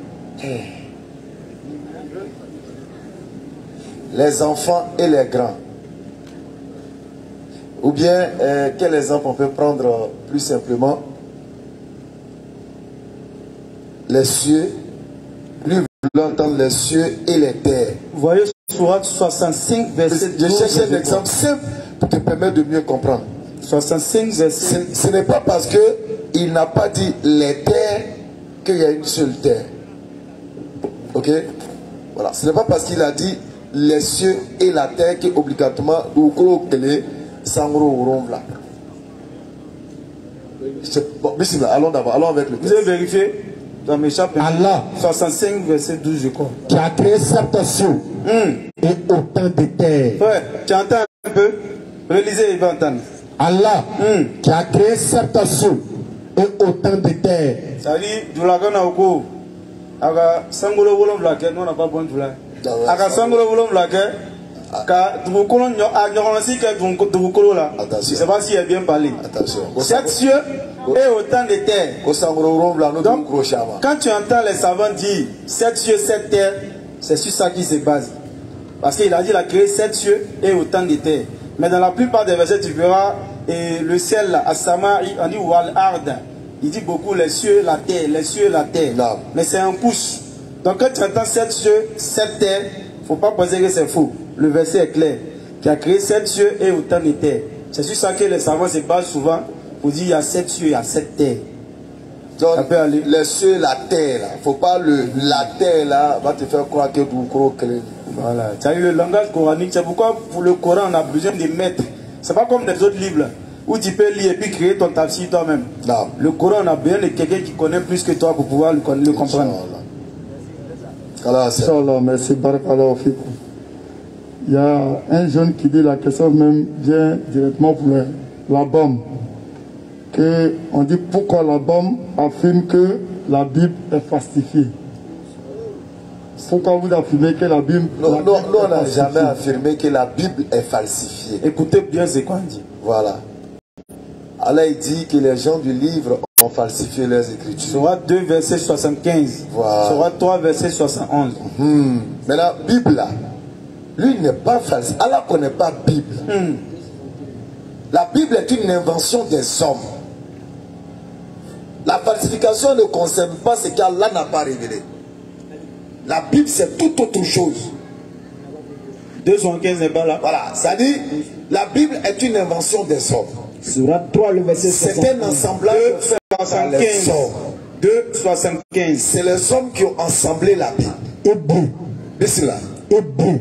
Espérez-vous musulmans que de pareils gens, les juifs, vous partageront la foi, alors qu'un groupe d'entre eux, après avoir entendu et compris la parole d'Allah, la falsifiait sciemment. Voilà ce que nous on dit. Ils ont entendu, ils ont compris la parole d'Allah, ils l'ont falsifié. Allah leur dit dans la Surah 3, verset 71, Ya ahlal kitab, lima talbisun al-haqqa bil batil, wa taktumun al-haqq wa antum ta'lamun. Aux gens du livre, pourquoi mêlez-vous le faux au vrai? Et cachez-vous sciemment la vérité alors que vous la connaissez. Donc c'est ce que nous on dit à la BAM. On dit comme le Coran dit. Ils ont falsifié ce qu'ils ont reçu. Le résultat de cette falsification-là, c'est la Bible. C'est la Bible. Donc la Bible est le résultat de cette falsification-là. La Bible elle-même, on ne peut pas dire elle est falsifiée, parce que la Bible même est la falsification. Ils ont pris Taurat, ils ont pris Injil, ils ont ajouté même Zabour dedans. Ils ont mis tout, ils ont créé quelque chose. C'est le Nyaramiso là, on appelle Bible. Maintenant, sa question même dessus, il dit l'évangile et la Torah. Est-ce que c'est au sein de la Bible? Puisque eux, les chrétiens, c'est à partir de cela, ils croient à la Bible. Et si l'évangile et la Torah sont dans la Bible, et puis c'est confirmé par les musulmans que c'est falsifié, pourquoi Dieu n'a pas fait en sorte que les livres qui sont falsifiés disparaissent? Donc c'est le problème qu'elle a pour lui. Pourquoi l'évangile et comment appelle la Torah est au sein de la Bible? D'accord. Si le livre falsifié ne peut pas disparaître, parce que là, Allah te met face au discernement, l'analyse de ce qui est devant toi. Maintenant, pourquoi la Torah et l'évangile sont dans la Bible? Il n'y a pas l'évangile dans la Bible, il y a les évangiles dans la Bible. Mais l'évangile que Jésus a reçu là, on ne sait pas où c'est rentré dans la Bible. Effectivement. On sait qu'il y a 4 évangiles canoniques qui ne viennent pas de l'évangile de Jésus. Nous, on ne sait pas où c'est quitté. Mais comme on dit, il faut griller le poisson avec sa propre graisse. C'est pourquoi on utilise le support qu'ils utilisent pour pouvoir leur montrer la fausseté de leur croyance. C'est clair. Maintenant, quant à la Torah, tu prends même les Juifs. Et même souvent, ils doutent de ce qu'eux ils disent être la Torah dans leurs livres. C'est pourquoi souvent, quand tu sors des éléments face à un Juif, il peut contester pour dire même qu'est-ce que tu lis? C'est la Bible.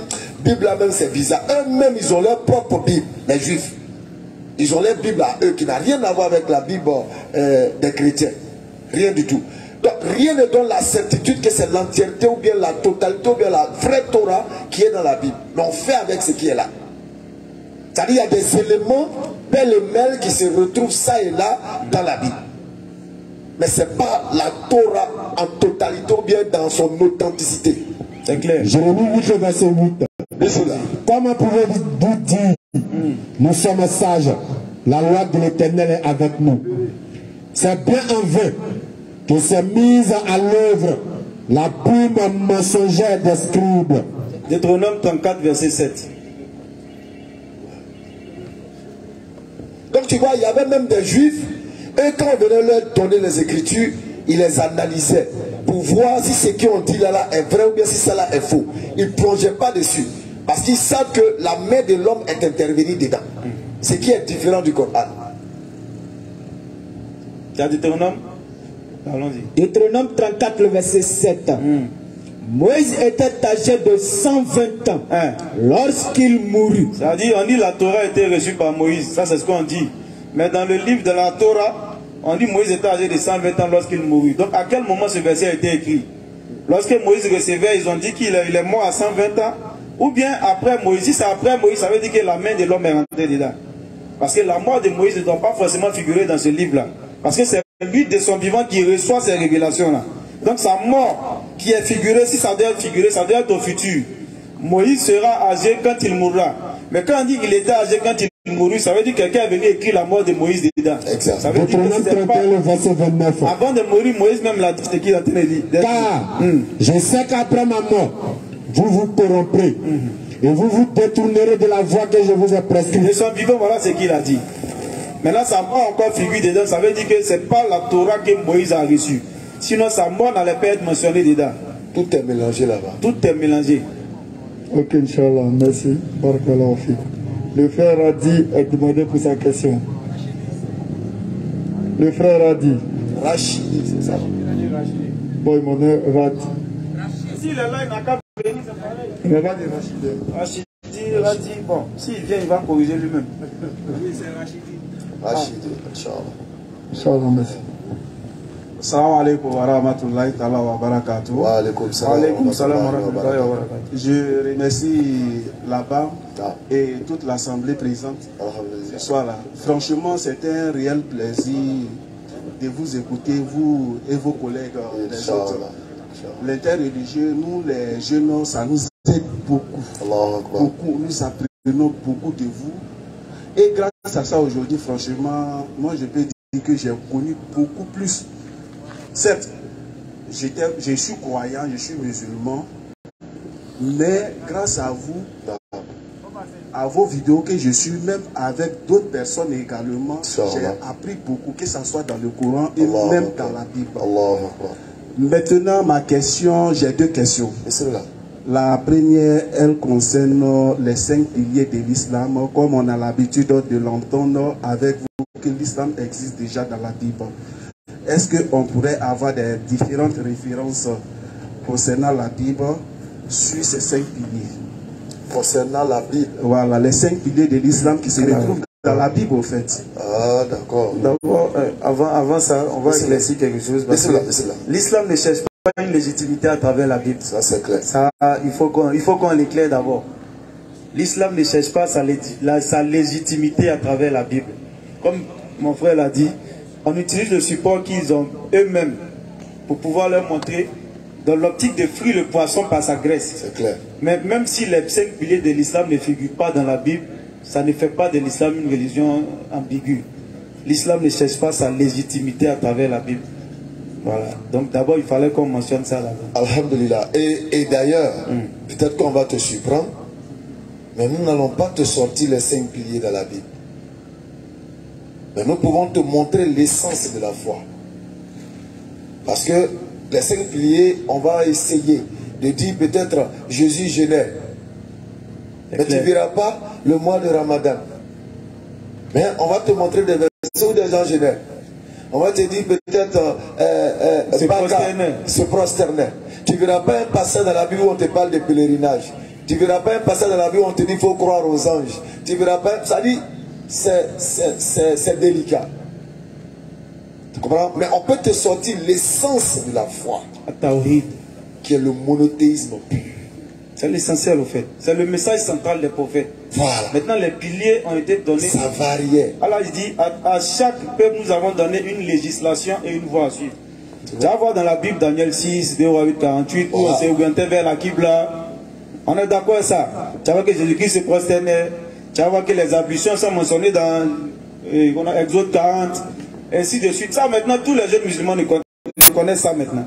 Mais ce que nous on dit et on ajoute dessus, ne cherchez pas la légitimité de l'islam dans la Bible. C'est une grosse erreur de faire ça. Exact. Parce que l'islam n'a pas besoin de chercher la légitimité d'un livre que le Coran même dit que c'est un livre qui est le résultat d'une falsification. Le faire, c'est être ambigu sur soi-même. Je dis le livre là, c'est le résultat de la falsification de la Torah et de l'Injil, et puis tu cherches la légitimité de l'islam dedans, et dis que toi-même tu n'es pas cohérent. Donc nous on ne cherche pas à prouver que l'islam, c'est-à-dire les piliers qui régissent l'islam existent dans la Bible. Dans le Coran, oui. Maintenant dans la Bible, on fait sortir l'essence du message islamique, le tawhid. On montre que le tawhid, la ilaha illallah, c'est ce qui a été prêché par tous les prophètes envoyés. Comme Allah le dit dans la Sourate 3, verset 84, Sourate 41, verset 13, ainsi de suite, 42, pardon, verset 13, ainsi de suite. Le tawhid, c'est le message central. C'est sur ça qu'il faut s'accentuer. Maintenant, si tu dis à quelqu'un, il va te montrer les 5 piliers de l'islam, tu vas faire sortir Shahada. Tu vas dire Jean 17, 3. Tu vas venir faire sortir Sola. Tu n'as même pas monté Sola. Tu vas dire Jésus s'est prosterné. Mais les féticheurs, souvent, ils se prosternent devant les fétiches.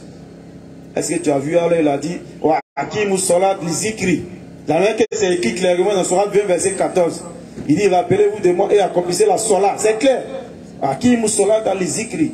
Faites la Sola pour vous rappeler de moi. Est-ce que tu pourras faire sortir ça? Tu as fait sortir prosternation. Tu as fait sortir orientation vers Qibla. Est-ce que tu as fait sortir Ramadan 9 mois, oui, jeûner? D'ailleurs, eux-mêmes, les jeunes, là même, c'est bizarre. D'autres font 40 jours. Moïse a jeûné, ça, tu peux le faire sortir. Mais tu as fait sortir pèlerinage, tu as dit, il y a un Baka. Mais est-ce que tu as vu, j'en dis, les gens ont encore allé faire pèlerinage à Baka. Tu as fait sortir Baka dans le psaume. Donc, tu vas manquer de cohérence à un moment donné. Donc, l'essentiel, c'est de faire sortir le tawhid. Parce que c'est ce que tous les prophètes ont prêché. Mais la législation islamique n'est pas forcément, c'est-à-dire, la législation avec laquelle Mohammed il est venu là, c'est pas forcément la même législation qui a été donnée aux autres peuples. Nous, on a 5 piliers, mais rien ne dit que Isa alayhi salam, il a donné ces 5 piliers-là à son peuple. Est-ce qu'on a une preuve de ça? Non. Peut-être qu'ils avaient 5 piliers, mais pas comme la nôtre. Oui, ils avaient les commandements. On sait qu'ils priaient. Tous les prophètes priaient. Ceux qui les suivaient priaient. On sait qu'ils jeûnaient forcément. Parce que Allah il a dit des actes d'adoration. Nous avons prescrit le jeûne comme on a prescrit. On sait qu'ils jeûnaient. Mais est-ce qu'ils faisaient le hajj? Est-ce qu'il y a d'autres éléments qu'on ne peut pas? Donc l'essentiel ici, c'est le tawhid, l'unicité là. C'est ça qui est le noyau.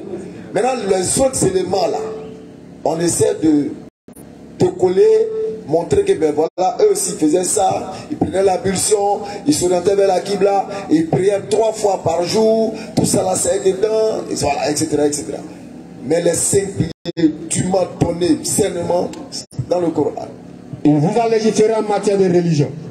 Ce qu'il avait enjoint à Noé, ce que nous t'avons révélé, ainsi que ce que nous avons enjoint à Abraham, à Moïse et à Jésus. Établissez la religion et n'en faites pas un sujet de division. Claire. Donc voilà, oui, c'est compris. Et je suis parfaitement d'accord même avec vous, puisqu'il y a même certains éléments même qui sont venus, c'est-à-dire au fur et à mesure que les prophètes se succédaient. Maintenant, ma deuxième question, c'est sur la Bible toujours. Hein. J'ai lu un passage dans Exode 34, verset 7, qui dit « Qui conserve son amour jusqu'à 1000 générations, qui pardonne l'iniquité, la rébellion et le péché, mais qui ne tient point le coupable pour innocent, et qui punit l'iniquité des pères sur les enfants et sur les enfants des enfants jusqu'à la 3e et à la 4e génération. » Ma question est la... Mais tout d'abord, je voudrais donner 2 autres passages qui concernent l'iniquité, quoi, dans la Bible. Deutéronome 18, 20 et pardon, Ézéchiel 18, 20 et Deutéronome 24, 16 qui parle de l'iniquité. Mais là, je trouve que dans le même passage, il y a la contradiction. Puisque l'iniquité est pardonnée quand on lit les premières phrases, alors que vers la fin, on dit Dieu punit l'iniquité des pères sur les enfants, de génération en génération en fait. Exact. Oui. Là, je n'arrive pas à bien saisir. Comme tu l'as si bien dit, hein, la contradiction elle est flagrante. Parce qu'il ne peut pas punir en même temps dire que celui qui fait la faute, c'est-à-dire le père ne portera pas dans Ézéchiel, le père ne portera pas le péché de l'enfant, l'enfant ne portera pas. Alors tu dis que je punis l'iniquité. La contradiction elle est flagrante partout dans la Bible. C'est pourquoi quand on regarde la Bible, on la lit avec l'œil et le regard du discernement. Parce que les contradictions sont flagrantes. On ne pourra pas te dire, mais pourquoi il a dit ici, j'ai puni tant, les pères, trucs et les enfants. C'est écrit, on lit. Et après, il dit non, chacun portera son péché. C'est aussi écrit, on lit. Donc, on va leur demander, bon, expliquez-nous cette contradiction. Mais elle est flagrante, elle est là. On ne va pas se donner un exercice d'explication d'une contradiction qui est palpable. On l'observe et puis on la soumet à ceux qui sont concernés. Okay, merci beaucoup. C'est tout. Kala accepte. Inch'Allah, merci beaucoup, Barka. Il y a un frère qui demande l'origine de la Noël. En même temps, je glisse dessus pour poser la question à Amir Mouaz, qui a dit, bon, au travail là, si on m'a donné cadeau, il fait comment? En même temps, tu vas profiter pour répondre ça. Alhamdulillah. Il faut dire qu'on est dans un système capitaliste. C'est-à-dire, le système capitaliste, c'est quoi? On ne te donne pas quelque chose qui ne t'appartient pas. Si on te donne quelque chose, c'est qu'ils ont retenu auparavant et puis on t'a donné un jour. C'est-à-dire, le système dans lequel on est ici, c'est un système capitaliste. Je répète, on ne va pas te donner quelque chose qui ne t'appartient pas auparavant. Si on te donne quelque chose, c'est parce qu'on a retenu, et puis un jour on t'a donné ça en élément. Donc c'est quelque chose qui t'est dû. Si au travail on t'a donné un cadeau, c'est pour toi. Maintenant, ce que tu vas, l'usage dont tu vas en faire, c'est ce qui va déterminer ton orientation.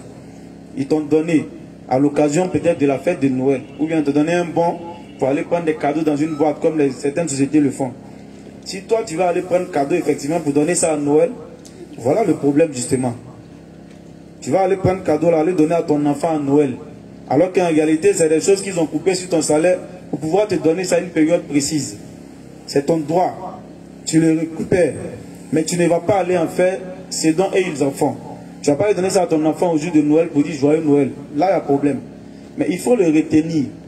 Garder ça loin du regard de ton enfant. Pour ne même pas qu'il sache qu'ils t'ont donné quelque chose ce jour-là. Et attendre soit la fête des musulmans ou un jour de Jumu'at, un vendredi, en dehors de ces fêtes, de ces festivités-là, où tu donnes ce cadeau-là à ton enfant pour gagner en plus son affection et son amour. Mais il ne faut pas utiliser ça le même jour, donner ça à ton enfant, joyeux Noël. C'est là qu'il y a problème. Donc, prendre, ce n'est pas un problème, tant que c'est quelque chose de licite. Mais il ne faut pas aller donner ça le même jour à ton enfant ou à l'occasion de Noël. Il faut retenir ça et puis lui donner ça à une date ultérieure qui commémore quelque chose d'islamique. Soit un vendredi, ou bien peut-être un jour comme ça où vous avez jeûné, tu le fais jeûner un jeudi, s'il est en l'âge de jeûner, ou bien il jeûne une demi-journée, tu lui donnes ça comme récompense pour le pousser à aimer ta religion. Mais si tu prends, tu vas lui donner à l'occasion de Noël, tu lui as montré que ce jour-là, il y a quelque chose. Alors que ce jour-là doit être un jour anodin pour le musulman. C'est comme si rien ne se passe même. On n'a pas besoin de moyens missus au grain. Arrêtez ça. Ne tuez pas poulet pour mettre au grain Noël. Ça dit, vous voulez tromper Allah et les croyants. Si non, nous on ne fait pas, on ne va pas dans Makiba. Mais au grain, ce jour-là, on a tué mouton, bien poulet. Mais c'est pas ça qu'on appelle fêter. C'est ça qu'on appelle fêter. Donc on ne fait pas tous ces trucs-là à l'occasion de ces fêtes-là. Quelle que soit l'action, même si c'est une action licite, mais c'est un jour illicite. Donc l'action que tu fais devient illicite. Parce que tu ne dois pas le faire à ce jour-là. Pour marquer un événement, parce que c'est un non-lieu en islam. Ce n'est pas un événement. Il faut le laisser passer ce jour-là tranquillement. Ne pas changer ses habitudes. Donc, on dit que Barak la rôle de l'eau, on a un cadeau d'Imata. Parce qu'en réalité, ce n'est pas un cadeau. Il sert non le. Donc tu prends, tu gardes. Ni fête katini, tu peux donner à tes enfants à une autre occasion. C'est ton droit. L'origine de la fête de Noël, c'est que ce n'est pas une fête chrétienne. Ce n'est que dans les environs du 2e siècle que les chrétiens même ont commencé à rechercher la date de naissance du Christ. Et ils ont pris le 25 décembre, essayant de ramener les païens à eux. Et cela a lieu en l'an 300. En l'an 300, Rome a commencé à christianiser cette fête-là pour faire adhérer les païens qui pratiquaient déjà les choses avant. Effectivement. Donc voici un peu l'origine de la fête de Noël. Charles. Merci beaucoup. Il y a une question qui vient. On dit les parents qui forcent leurs filles à se marier forcément. Est-ce islamique? Bon, c'est pas islamique, mais là il y a deux cas. Attends, on va dire. Il est ban de fourma, mais il est bon à essayer. Tu as fini un gars au quartier, on dit il faut te marier, maintenant tu dis non, il n'est pas arrivé. Ben, toi, on doit te donner un mariage. C'est lui-même. Voilà un peu les choses. Tu ne veux pas envoyer un mari, mais tu es derrière les garçons. Marie-toi, tu ne veux pas te marier. Non, on va te donner un mari. Sinon, le mariage forcé n'est pas islamique. Effectivement. Voilà.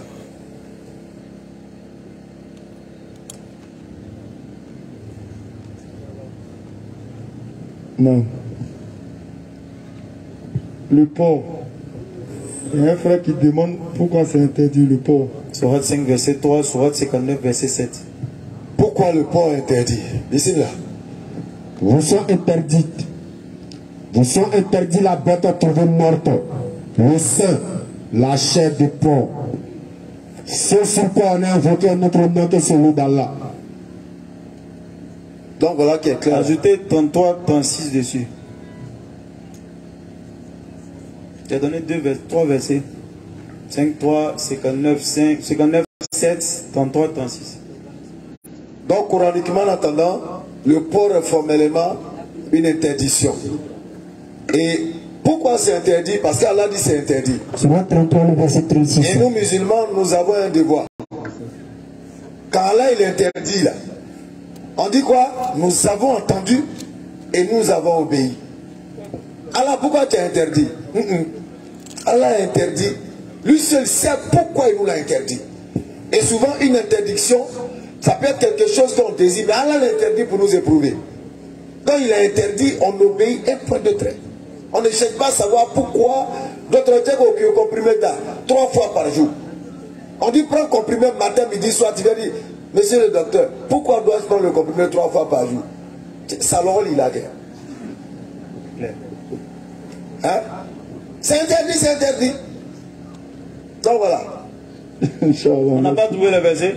On va avancer. On va avancer. Même chose, c'est l'histoire même d'interdiction. Genre, il demande les promos sport. L'auto gagnait. Quoi, Isberg. Tout ça là. Les gens qui sont pleins ici.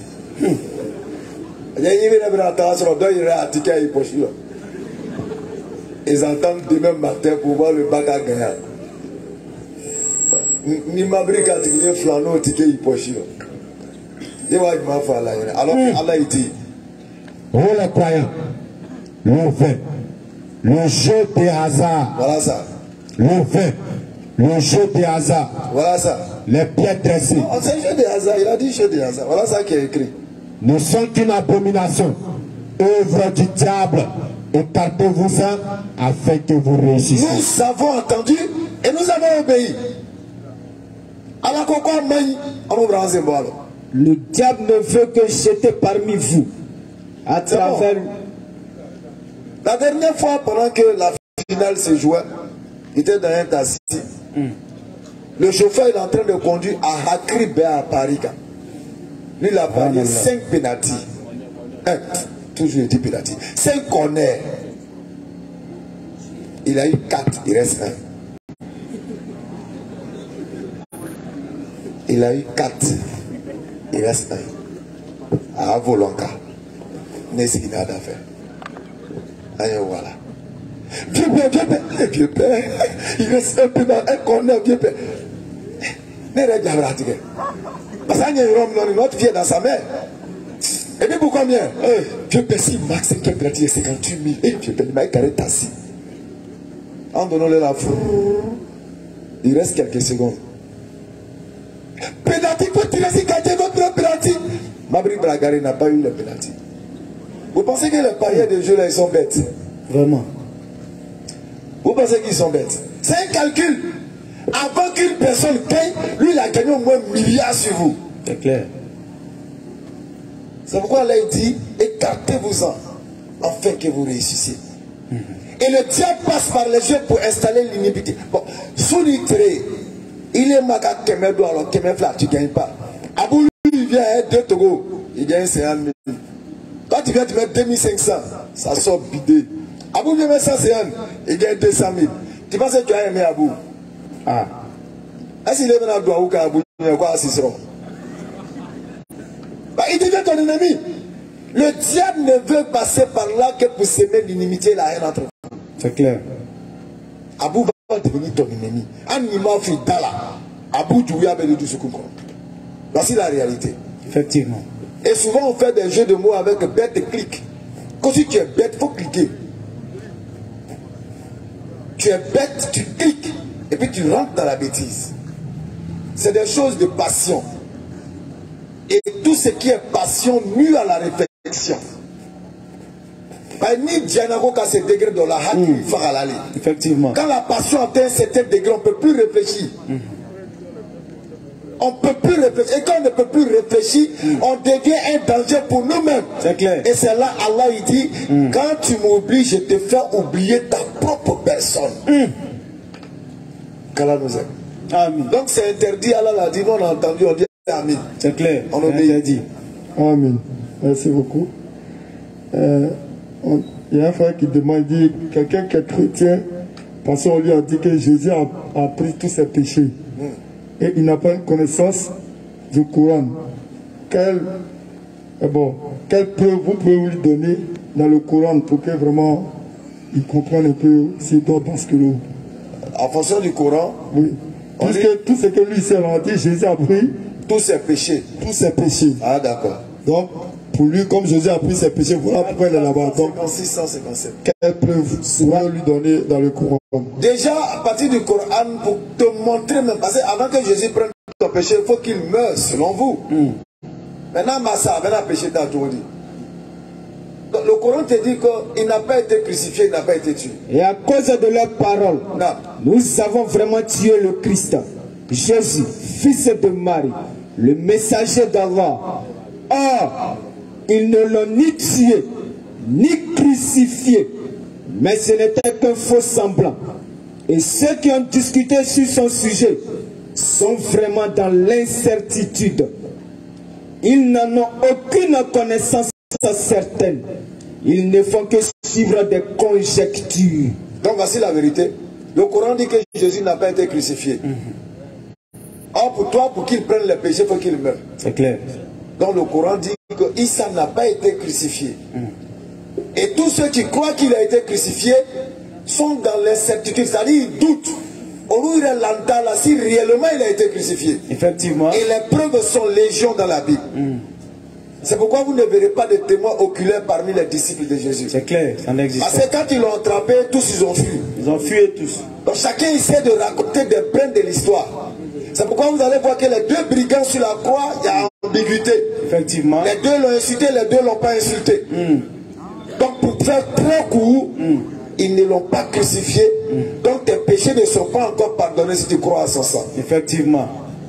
Si tu attends le sang de Jésus, le Coran dit ils ne l'ont pas tué. Donc tes péchés ne sont pas encore pardonnés. Effectivement. La seule voie pour avoir recours, pour que tu puisses obtenir le pardon de tes péchés, c'est de te repentir et revenir avec Allah, envers Allah, dans la sincérité totale. Effectivement. C'est tout. Et d'ailleurs, pour ajouter à cela, Ézéchiel 18-20 que mon frère a dit tout à l'heure, mais on va les lire, Deutéronome 24-16. Ensuite, on va aller dans le Coran. Ça devait être calé, les gars. Ézéchiel 18, le verset 20. L'âme qui pêche, c'est celle qui mourra. L'âme qui pêche, c'est celle qui mourra. Ça, c'est la Bible elle-même qui nous le dit.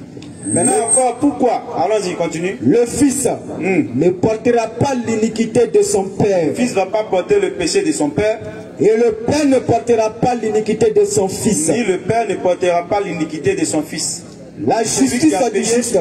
Celui qui a péché, c'est celui-là qui mourra. On va sur l'autre verset rapidement. On ne fera pas mourir les pères pour les enfants. Les pères ne vont pas porter les péchés des enfants. Et on ne fera pas mourir les enfants pour les pères. Les enfants aussi ne vont pas porter les péchés de son père. On fera mourir chacun pour son péché. Pourquoi avez-vous fait croire que Jésus-Christ va porter vos péchés? Le Coran est clair. Le jour où aucune âme ne pourra quelque chose pour une autre âme. Le commandement appartiendra à Allah.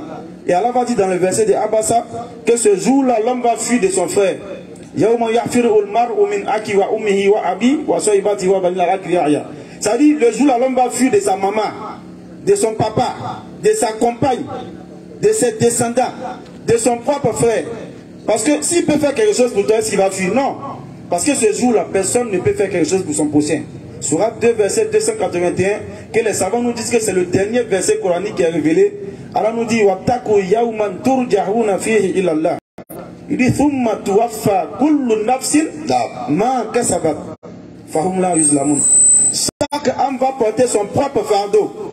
Si tu fais connerie en pensant que quelqu'un va payer pour toi, Allah dit non. Kullu nafsin ma kasabat. Ce que tu as fait, c'est ce que tu vas voir devant toi. Yawma tajidu kullu nafsin ma amilat min khairin muhdara wa ma amilat min su'. Le jour où l'homme ou le criminel il sera face à ce qu'il a fait de bien ou même ce qu'il a fait de mal. On ne va pas terminer le verset pareil, ce qui est devant ça fait peur. Vous voyez? Donc personne ne va porter ton péché. Il faut œuvrer pour toi-même, œuvrer pour ta vie éternelle. Sinon, quand ils sont venus demander à Jésus-Christ comment faire pour avoir la vie éternelle, dans Luc 18, verset 18, il aurait pu dire il faut attendre bientôt, il va mourir. Tu vas avoir le salut. Ou bien il faut faire ce que tu veux, bientôt mon sang va te sauver. Mais il dit tu connais les commandements, il faut les suivre. Et puis il cite ces commandements-là. C'est à travers l'obéissance aux ordres, ou aux ordonnances de ton Créateur que tu vas avoir le salut. Pas en croyant en la mort de qui que ce soit. Le sang ne peut pas te sauver. Sinon le féticheur est le premier qui est sauvé. Lui qui demande sang pour donner richesse là. Si le sang de quelqu'un sauvé là, c'est lui seul qui allait aller au paradis. Donc Allah ne peut pas permettre ça. Il ne peut pas permettre que quelqu'un soit mort pour que toi tu puisses vivre. C'est pas possible. Allah il n'est pas injuste. Chacun porte son propre fardeau.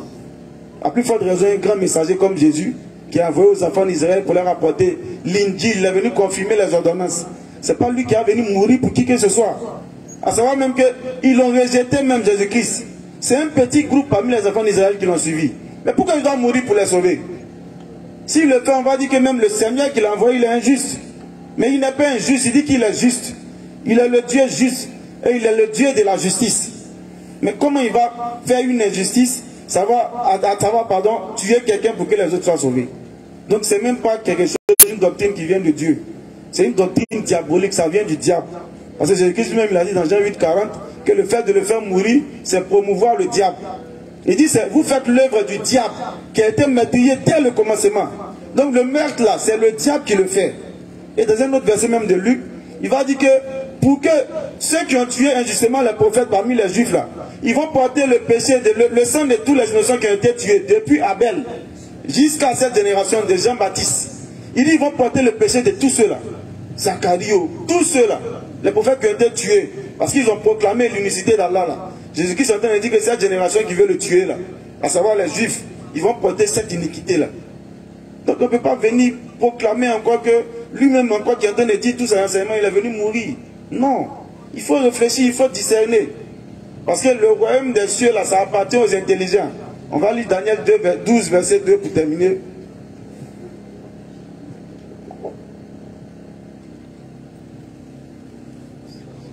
C'est long qu'on est là. Daniel 12, le verset 2. Plusieurs de ceux qui dorment dans la poussière de la terre se réveilleront. Les uns pour la vie éternelle et les autres pour l'opprobre. Effectivement. Pour la honte éternelle. Ceux qui auront été intelligents, ceux qui vont réfléchir, discerner, qui brilleront, qui vont ouvrir leur cerveau, brilleront. Pour croire en ce qu'on leur dit. Ceux qui vont discerner, on dit c'est ceux-là qui brilleront. Comme la splendeur du ciel. On peut déjà s'arrêter. Salam, merci. On a parlé de jeu hasard ici. Mais il y a un frère qui demande, lui il joue Lido et dame. Voilà, lui il joue Lido et dame. Est-ce que ça aussi c'est pas bon? Il joue Lido et dame avec l'argent. Non. S'il joue pas l'argent, c'est un jeu. Ok. D'abord le concept de jeu hasard, on va expliquer, nos imams sont là. Exact. Le concept de jeu hasard, ça renvoie le concept de la mise. C'est Paris. La mise, parce qu'aujourd'hui, même le fait de jouer penalty, c'est jeu hasard. Normalement, c'est pas mauvais. Tir au but, vous mettez un poteau pour voir qui est à droite et qui. Mais aujourd'hui, ils ont mis la mise dedans. C'est-à-dire, moi, je mise. Béni mise. C'est lui qui gagne là. C'est lui qui prend. C'est ça, là, dit, ça envoie l'iniquité et la haine. Imaginez-vous, moi, mon dernier 500.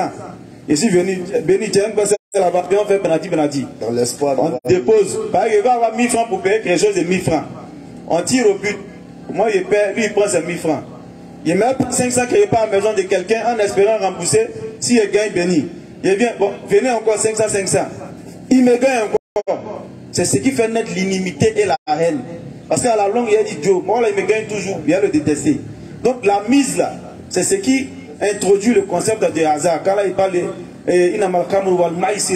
le jeu de hasard, c'est la mise. Si vous avez misé, toi, moi et un autre, pour pouvoir gagner quelque chose, là, ça devient haram pour nous. Dame, nous on ne maîtrise pas, on nous dit que c'est un jeu de mathématiques. On dit on calcule. Donc normalement, c'est haram. Mais s'il y a un concept de mise dedans, de pari. Nous on mise quelque chose en pari. Pour que le gagnant prenne cet argent, là, c'est introduit maintenant le haram. On rentre maintenant dans ce qui est haram. Par exemple, même le fait même de réfléchir simplement. Bon, moi, je suis en maths. Normalement, les maths, c'est pas haram. Regardez, vous voyez le truc, s'il vous plaît. C'est pas agréable. C'est pas. Donc, lui et moi, on vient, on dit, bon, moi, je suis bon en maths que toi. Lui, il dit, il est bon en maths que moi. Les mathématiques, c'est pas haram.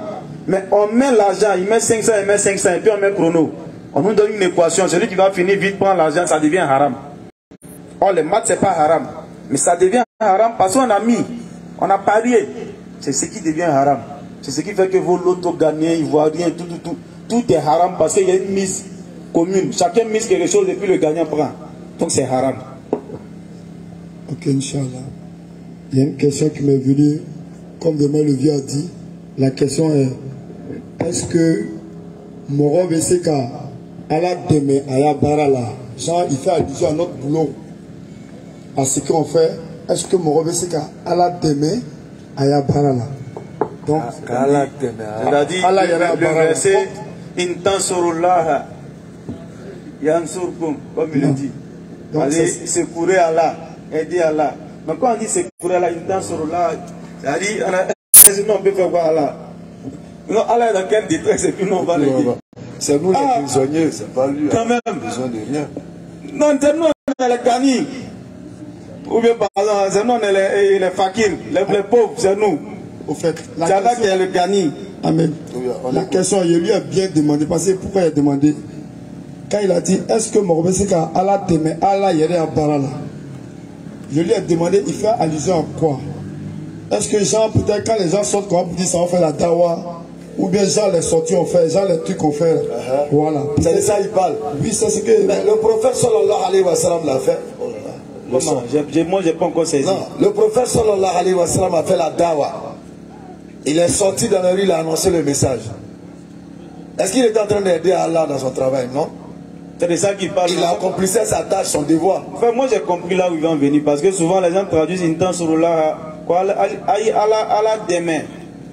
Bon, peut-être que lui il a entendu cette traduction là, il a cru que ça veut dire on n'a qu'à aider Allah. Mais ça veut dire simplement faire triompher la cause d'Allah. C'est clair. Comme Allah dit dans la sourate As-Saf, Ya ayyuhallazina amanu al adullukum ala tijaratin tunjikum min azabin alim. Tu'minuna billahi wa rasulihi wa tujahiduna fi sabilillah. Ça dit lutter pour la cause d'Allah. C'est ce que ça veut dire en réalité. Quand on dit de secourir Allah, c'est de lutter pour la cause d'Allah, pour faire triompher la religion d'Allah. Mais en réalité, c'est meilleur pour nous-mêmes. C'est ce qu'Allah dit dans la suite du verset que je suis en train de lire.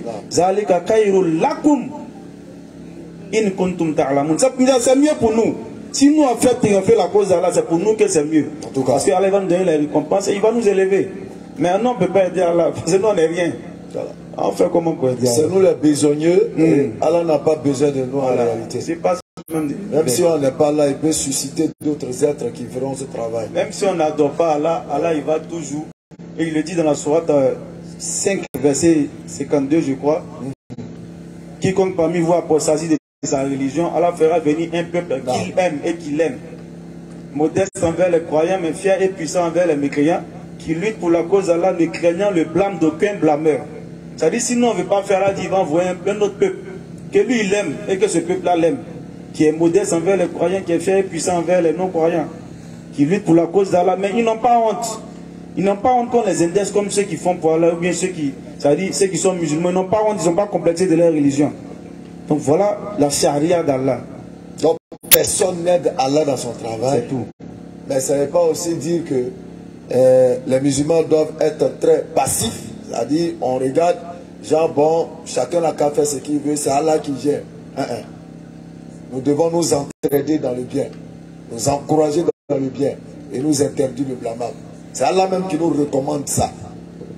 Mais on ne le fait pas pour aider Allah parce que Allah ne peut pas. Non. Mais on le fait parce que Allah nous recommande ça. C'est pas ça qu'on se fait comprendre. Non. Inch'Allah, il y a un frère qui pose la question. Il demande si un chrétien égorge une bête, est-ce qu'un musulman peut manger? C'est le débat, hein. Et c'est là. Sourate 5, verset 5, les dévanciers disent que ça s'est fait. Ouais. Parce qu'en le faisant, pourquoi? Parce que le chrétien ou bien le juif, il prononce rien. Et puis, même s'il prononce Dieu, pour lui, c'est celui qui a créé les cieux et la terre, il est en train d'invoquer. Donc, selon ça, certains savants nous disent ok, on peut manger. Tu prends Sourate 5, verset 5. Vous êtes permis aujourd'hui les points de nourriture. Vous êtes permis la nourriture des gens du livre. Et votre propre nourriture leur est permise. C'est bon. Donc c'est sur ça que certains savants se basent pour le dire. Donc on ne fait que répéter ce qu'ils ont dit.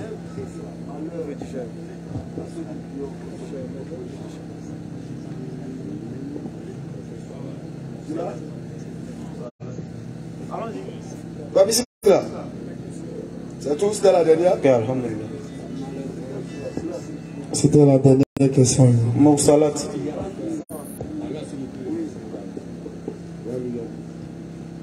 Zakib, tu l'as?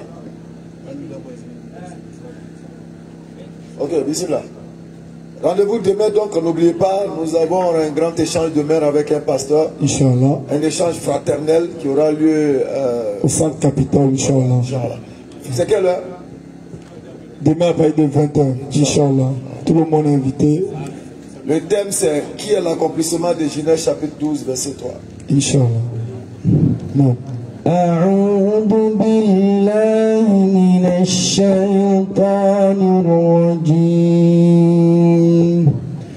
بسم الله الرحمن الرحيم والمرسلات عرفا فالعاصفات عصفا والناشرات نشرا فالفارقات فرقا فالملقيات ذكرا عذرا أو نذرا إنما توعدون لواقع فإذا النجوم طمست وإذا السماء فرجت وإذا الجبال نسفت وإذا الرسل أقتت لأي يوم أجلت ليوم الفصل وما أدراك ما يوم الفصل ويل يومئذ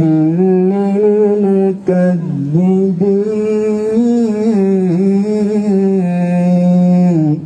Par ceux qu'on envoie en rafale et qui soufflent en tempête et qui dispersent largement dans toutes les directions. Par ceux qui séparent nettement le bien et le mal et lancent un rappel en guise d'excuse ou d'avertissement. Ce qui vous a promis est inéluctable. Quand donc les étoiles seront effacées et que le ciel sera fendu et que les montagnes seront pulvérisées et que le moment pour la réunion des messagers a été fixé, à quel jour tout cela a été renvoyé? Au jour de la décision, le jugement. Et qui te dira c'est quel le jour de la décision?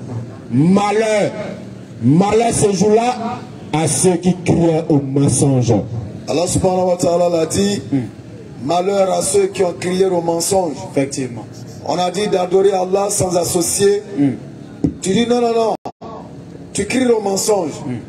Allah a dit malheur ce jour-là à ceux qui ont crié au mensonge. Effectivement. On a dit qu'on ne célèbre pas les fêtes de fin d'année parce que nous sommes musulmans. Tu dis non. Allah a dit ce jour-là, malheur à ceux qui criaient au mensonge. Toute la vérité a été étalée de la plus simple des manières. Effectivement. Et tu dis non, tu cries au mensonge. Allah il dit ce jour-là, malheur à ceux qui ont crié au mensonge. Effectivement. Alors jeunesse musulmane, le rappel doit profiter aux croyants. C'est clair. La purification de l'âme ne peut se faire qu'avec la nourriture qui est la parole d'Allah. Effectivement. L'âme ne mange pas de l'eau, l'ange ne mange pas du riz, c'est clair. L'ange ne boit pas de yaourt. Effectivement. L'ange se nourrit de la parole d'Allah. Et les meilleurs endroits pour nourrir notre âme, c'est les lieux où on fait le rappel d'Allah.